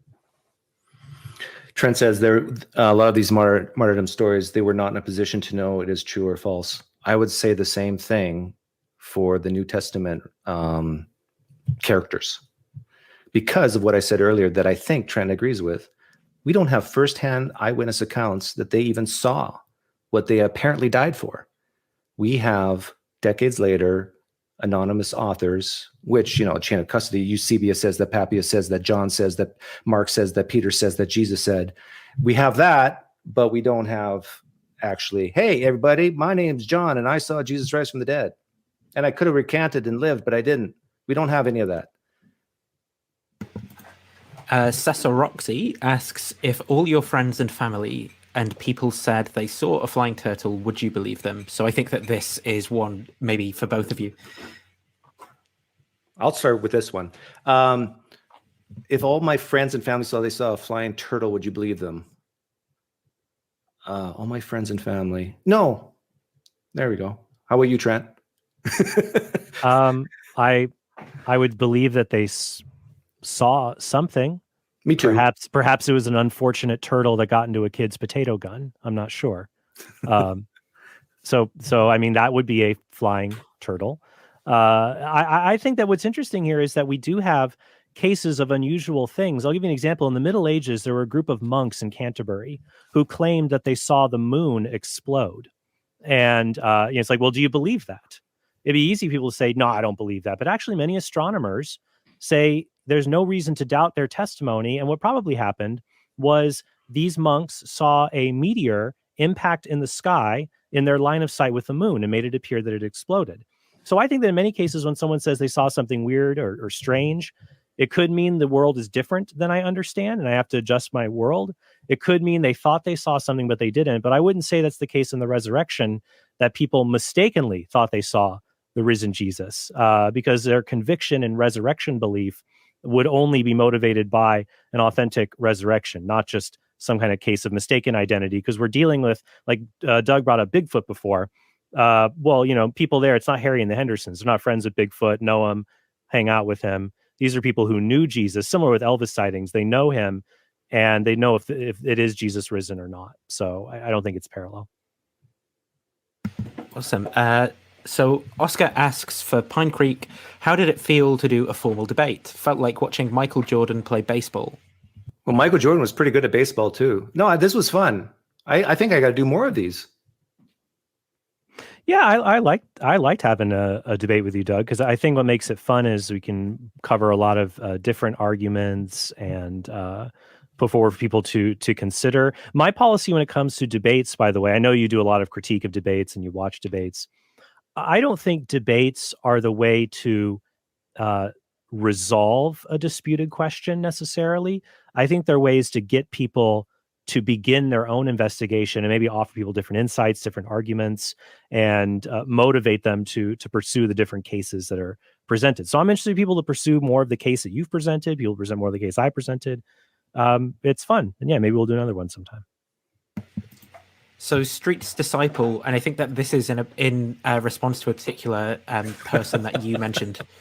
Well, asks, who is Cheryl McDowell's father? Jake McDowell. Yeah, famous father-son team or father-daughter team. Let me just get down in the chat to the next question. Okay, Jephthah's daughter asks Trent, did you believe Jesus rose from the dead before or after you spent time looking at the proposed evidence?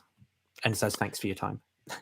After. So my conversion story, if you will, I used to believe, well, I don't know if I believed in the resurrection because I only believed in very basic Bible stories when I was like 7 years old, like Noah and the ark. Like I didn't understand like Jesus was God or anything like that. Like I really only watched the Hanna-Barbera Bible cartoons, and I just knew about Noah and the ark and Samson. Hanna-Barbera Bible cartoons, by the way, are the bomb. Please go check them out on YouTube. They're pretty good. Ed Asner as Joshua does a great job. So I didn't have a belief in the resurrection, even as a little kid. Then, and I became a deist. I believe there was a God out there that made the universe, but that was it. So I believed in a God, but not religion or anything like that. I met some Catholics and Protestants. They introduced me to their belief system. And then I went, and this is like back in 2002, 2001. So no YouTube, but I went online. I went to the secular web, infidels.org, downloaded debates on MP3 files on a real slow computer. And then I looked at the evidence for and against, and I thought there was actually really good evidence that the Christian explanation regarding Jesus was the best one. So that was kind of the path that I ended up taking. It's not the path everybody takes, but it was one that I took. Awesome. And yet the evidence wasn't good enough for the flying man when we did the big picture stuff. But anyhow, maybe after more debates, you never know. So we've got about 14 minutes left of this section, by the way, just if you guys are concerned about time. I can stay until Jesus returns. One of the missed super chats from earlier was, what does Trent think about Laura Robinson saying Paul and hearsay in the New Testament isn't enough to establish Jesus was left-handed historically, let alone resurrected? And if you don't, Laura Robinson's Duke University PhD. Yeah, I'm familiar with a little bit with Laura Robinson's scholarship, and I do appreciate it. I watched actually part of the interview. Doug had her on his channel, and I thought she gave some really valuable insights there, like saying, for example, it's easy to come up with the idea that Jesus, the 12 disciples or Elijah is just ripped off from the Old Testament. But she was very firm. We have independent sources to show that this is historical. So she too believes that there are independent sources behind the Gospels, Paul's letters, things like that. Now, she is very skeptical of being able to historically demonstrate the resurrection. And I don't see this argument having a lot of force for me. I don't know if Abraham, I don't have a lot of evidence that Pontius Pilate was left-handed or right-handed, but I do know that he was the procurator over Judea during the time of Jesus. There might not be evidence to understand certain trivial facts about certain people, but the point that I have been making is that the evidence put forward, resurrection explains all of the facts that I have put forward. Every other hypothesis leaves things unexplained or has to include speculative ad hoc elements that are not in the evidence that seem to kind of have to explain things away. So I'm not convinced by Robinson's argument that just because I didn't know if Jesus was a southpaw, whether he rose from the dead. Yeah, and that whole mantra of the resurrection explains all the evidence.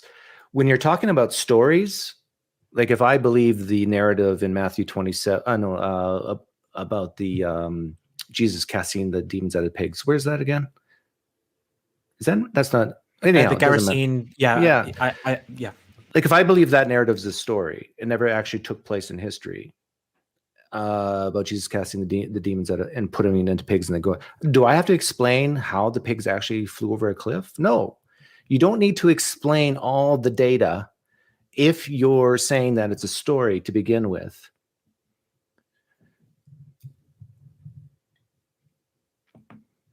Okay, Cecil Roxy asks for Doug, if Christianity were true, would you convert back to Christianity? Yeah, it depends on If so, which why? version of If not, why not? It depends on which version of Christianity. It depends. Like I got a lot of flack from when I went on what's his name, Hayden's channel. Hayden Clark? What's his name? Hayden Clark. And he asked me that question. Yeah, I think that's right. But he was a Christian who believed that we are all annihilated. And I said, there's a difference between believing something's true and then following it, right? And so I was saying I would believe it's true, but I would purposely reject what I needed to reject so I don't live forever. Trent, in case you didn't know, I don't want to live forever.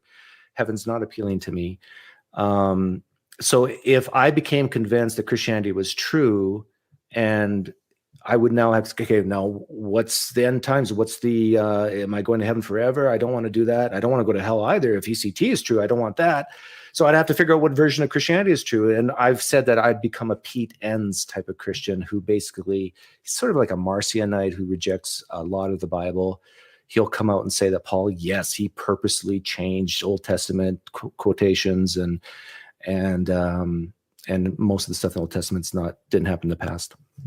I know this might step on the rules a little, but I really am dying to ask Doug a question.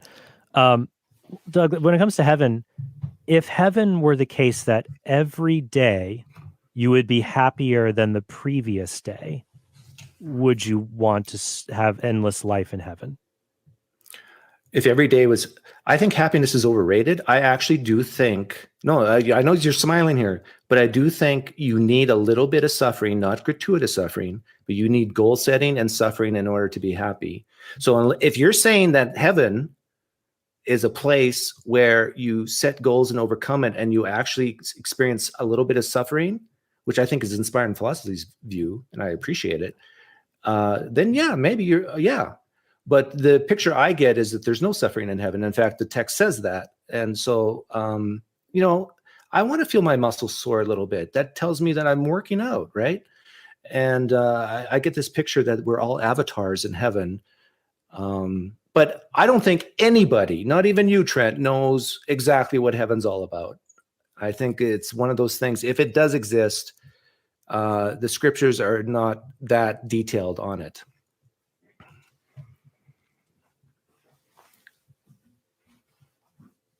I can't hear you. Space Monkey asks Trent, if the evidence for better, okay, how about now? Can you hear me now? Yeah, you're good. Can you hear me? Yeah. Okay, sorry. If the evidence for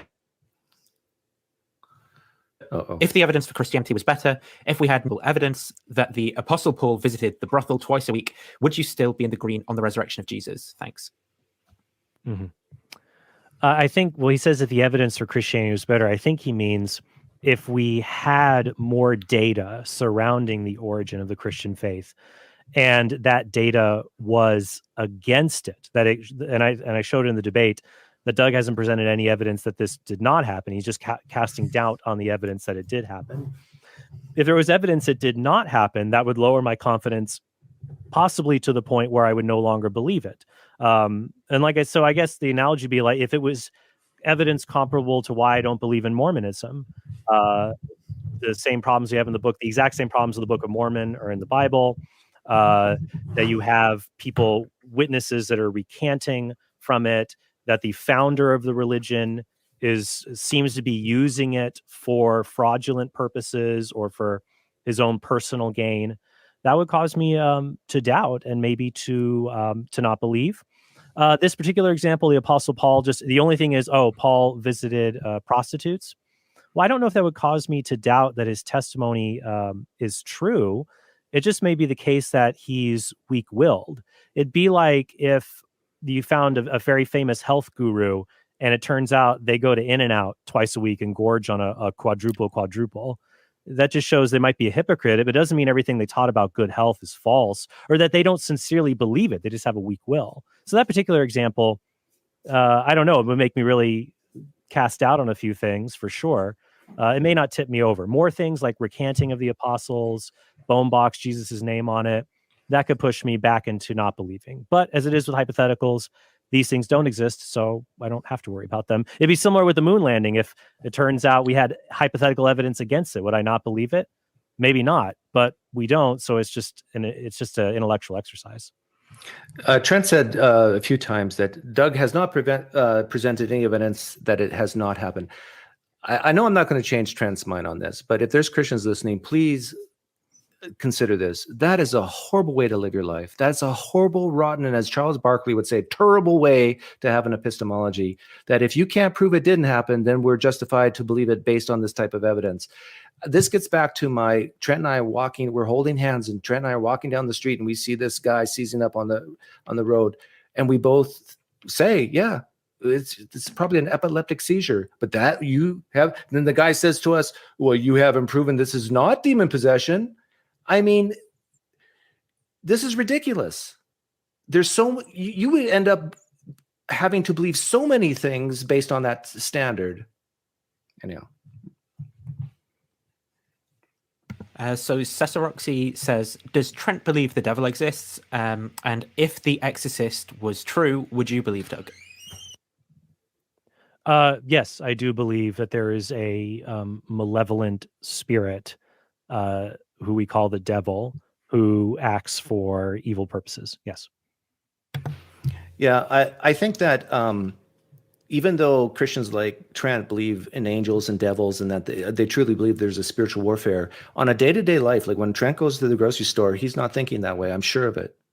If he trips on a grapefruit in the produce aisle, he's not saying that's the devil of grapefruits. He lives his life like a naturalist, like I do. And this is what I was trying to get at with the flying man and other examples, that we have so much in common. But when it comes to the New Testament, and spiritual things, or if you're at church or mass or whatever, then all of a sudden these devils and angels start to play a part. Maybe a dragon fruit. They're weird. They're weird. What about the second part of the question, Doug? If The Exorcist was true, would you believe? That's a stupid question, but I'll say yes. A stupid hypothetical? No, it wasn't. It was just. Original Win Productions says, if Doug saw a man beheaded by a state hostile to him, then he saw him alive the next day, the man attributed it to God, would Doug believe him? Sure.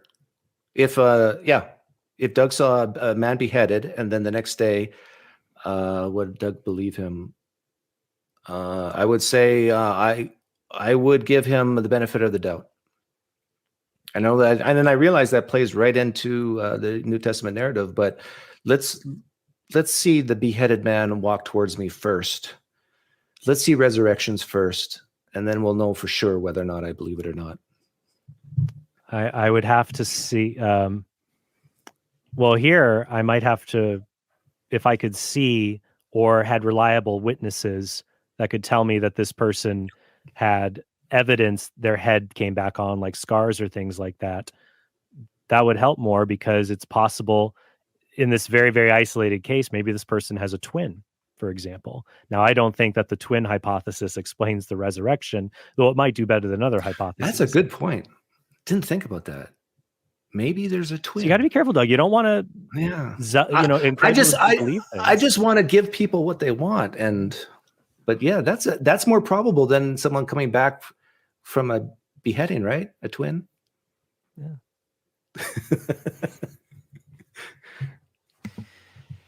Okay, so Jeff asks for Trent, if you were shown two Eucharists and were told only one is consecrated, how could you tell which is which?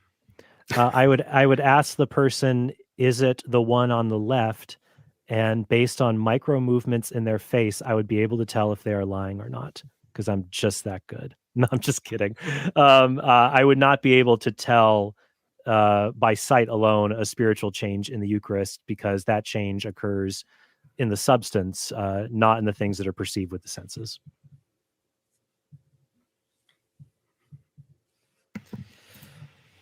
So Jim Bob asks for you, Doug, if the standard by which you determine what isn't possible, regularity/physics, is by your own admission a miracle, how will you know if you experience a miracle? Because it's wow instead of wow.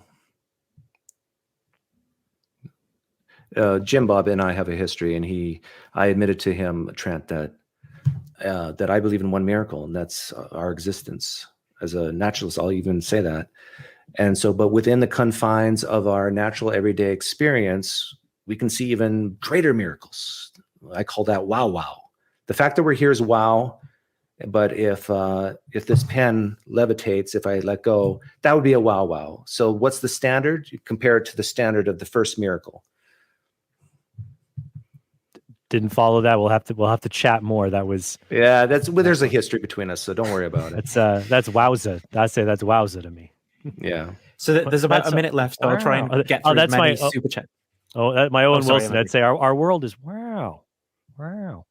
So Jesus' resurrection was a wow. The fact that there's any existence is a wow. That's what we're getting at, Trent. Okay.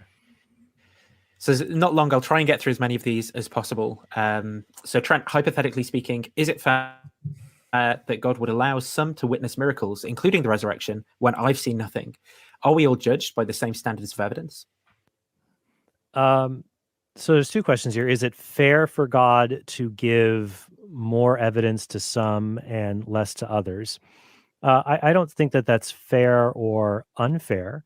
God is allowed to reveal himself to whoever he chooses. I do believe that God has given sufficient evidence for anyone to, at least by the light of reason, to come to know that God exists, and to see that there is a very strong impetus behind the historical hypothesis Jesus rose from the dead. I wouldn't say the evidence I've presented is irrefutable or incontrovertible, but I think God has given sufficient evidence. And so, that must have been for the whole thing. In any case, so I believe he's given sufficient. He can give more or less to whoever he wants. He's given sufficient. And I do believe that he will judge people based on what they have been given. So somebody like me, he's going to judge me more because I've been given a lot. For someone who might have been given a poor example of Christianity or a poor argument for it, they will be less culpable and judged based on what they have received. J and W, that's a good question, but I think even a better question would be, would you expect that God to show miracles to everybody of a certain sort? And I say, yeah. Like, I think, especially if you believe God doesn't want anyone to perish, if you believe in eternal conscious torment, and there's a lot at stake, heaven and hell, and knowing the truth and living life to its full, I would expect God to give everyone as much as he could. And they still have free will to reject. Like, look at the devil, look at Satan. He has way more than we do. He used to live with God up in heaven, apparently, and yet he still rejected. So yeah, God, I would expect a God who doesn't want people to perish to give them everything he could to show that the evidence is there. It's not what we have with the New Testament. If we can do a quick, just last question for this super chat, which is, Doug, is there any amount of outside testimony that would make it rational for a secluded tribe to believe that there is a long flying metal tube that carries hundreds of people halfway around the globe? Yes. Very, very quick. There we go. Thank you everyone for your super chats. I'm sorry I've not got through all the questions there, but unfortunately we've run out of time. So to finish up then, there's going to be 5 minutes each to make any closing remarks that you want to make. So Trent, if you want to go first with that, and then I'll start the timer, and then you can go make your closing remarks, Doug. All right. Well, let me summarize a little bit everything that kind of happened in this debate. Remember, we're trying to answer the question, did Jesus rise from the dead? Doug's job was to show the answer is no. Mine was to show that it's yes. Now, Doug has claimed I haven't shown that he hasn't proven no, but that is the case. Even if there were no evidence for Jesus's resurrection, at best you might say, well, no, you weren't convinced by the evidence. You could say, I don't know, since it seems to point in that direction. Just like even if there weren't evidence for aliens in the universe, you couldn't say, well, you know there are no aliens. You would say, I don't know. Doug did not show that if Jesus rose from the dead, there would be evidence we do not have. He didn't show any of that. And he didn't present counter evidence like I did with Mormonism and things like that, showing the apostles recanted or things like that. He basically said, well, it's not what we experience, like dropping a pen or something like that.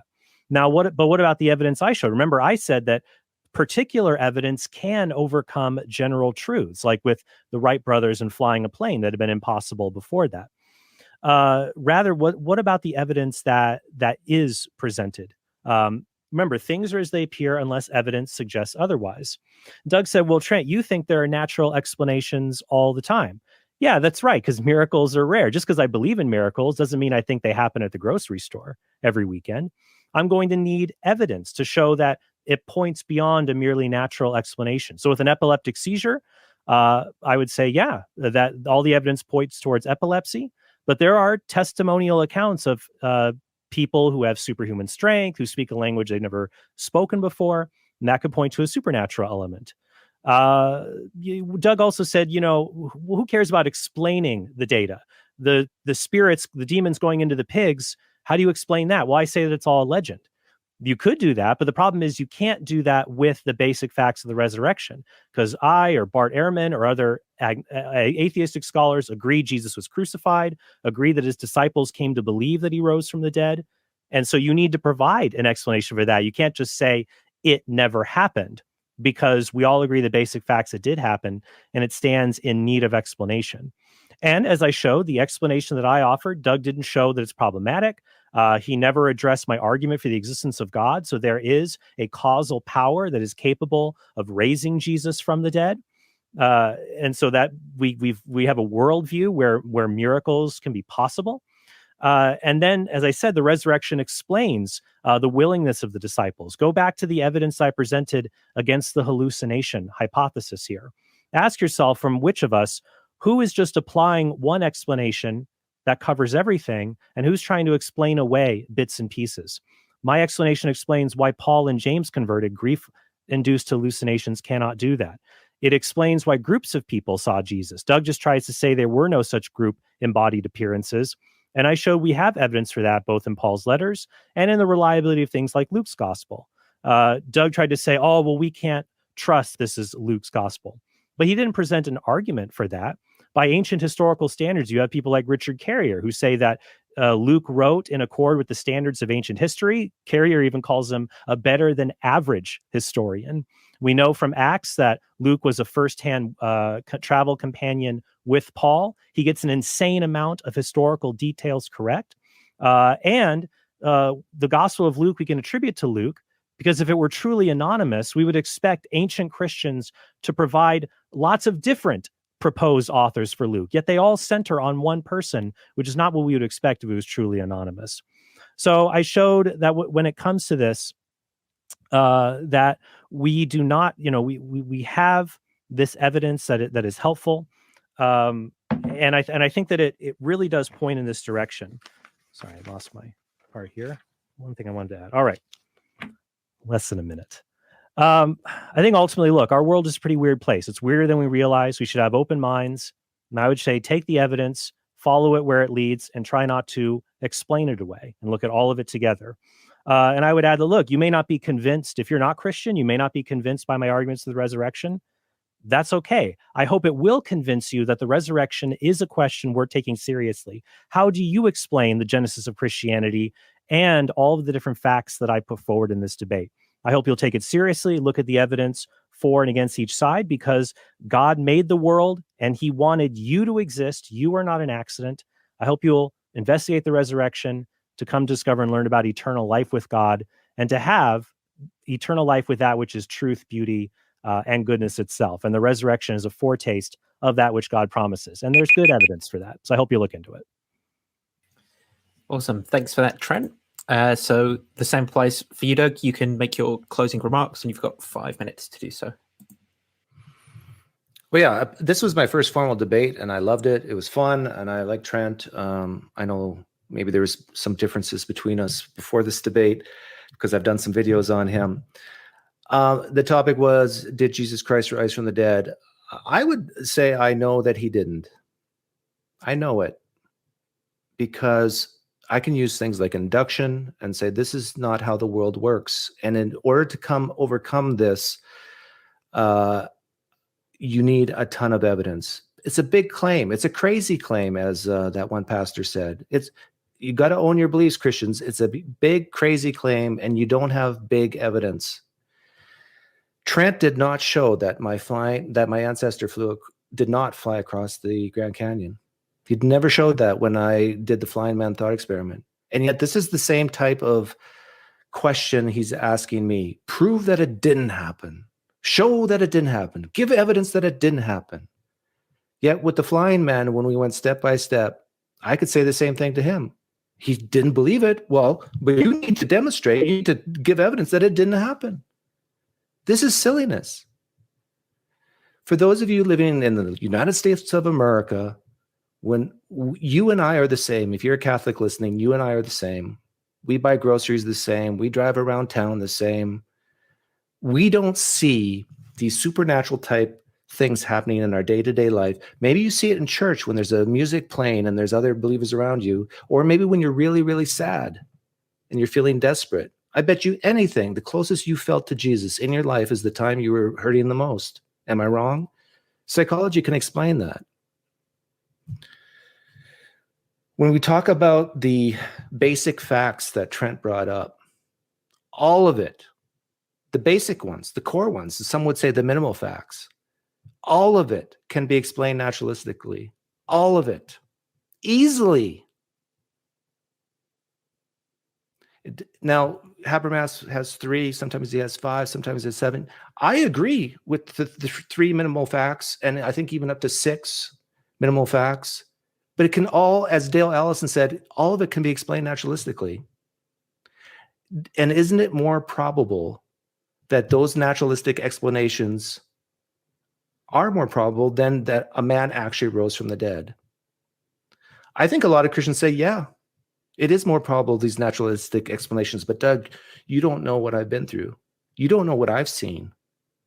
And I get that, and I respect that. And that's why I think something today, and if this God is real and he wants to show himself through Jesus, it will take something today to convince people to believe in him, not something from 2,000 years ago.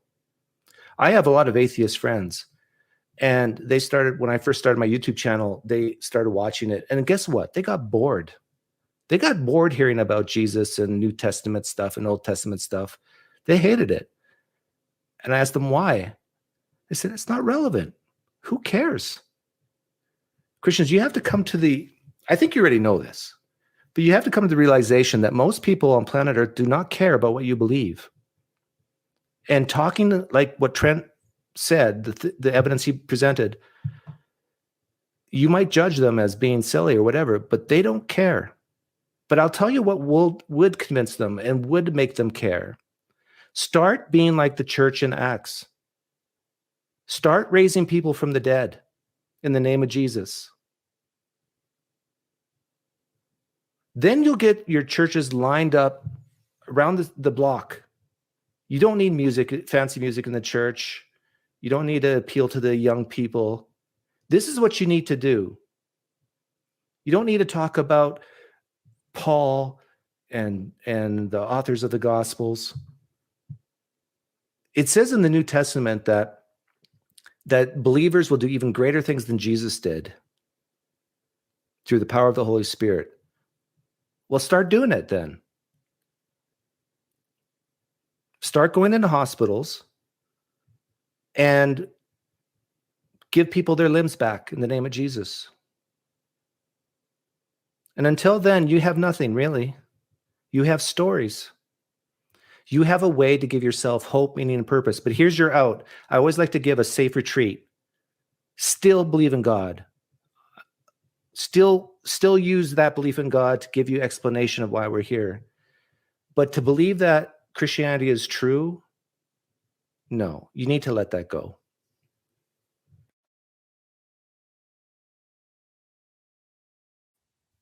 Hey, thanks for that, Doug.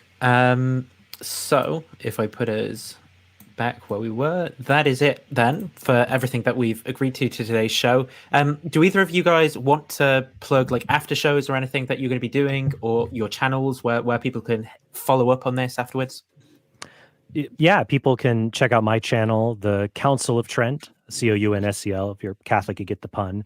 That's available on YouTube. They can go and check that out. And I post usually a few videos a week. Doug? Yeah, I'll probably have an after show. I'll use the latrine, maybe take the dog out. But I don't know, maybe half an hour. Trent, you're welcome to come. Oh, I gotta take my kids to I do boxing and they do wrestling. So okay, perhaps another time. You know, Jesus said, "Turn the other cheek," right? That's a great way to pin your opponent. Once they've turned the other cheek, then you get around and you've got them. Okay. It's also a great way to get spinal stenosis in your 20s. But yeah, thank you everyone for watching. Sorry about those super chats that I didn't get round to, but hopefully, well, you know what, Nathan? If you have those copied and pasted, you can bring them. The ones for me, I can answer on my channel. Yeah, that's true. Yeah, I'll try and do that. I was going to say I could refund people in Russian rubles, but that's oh, too soon. Yeah, too soon. Yeah. So thanks everyone, and yeah, I'll see you around sometime. Bye. Hey, thanks for watching this video. If you want to help us produce more great content like this, be sure to click subscribe and go to TrentHornPodcast.com to become a premium subscriber. You'll help us create more videos like this and get access to bonus content and sneak peeks of our upcoming projects.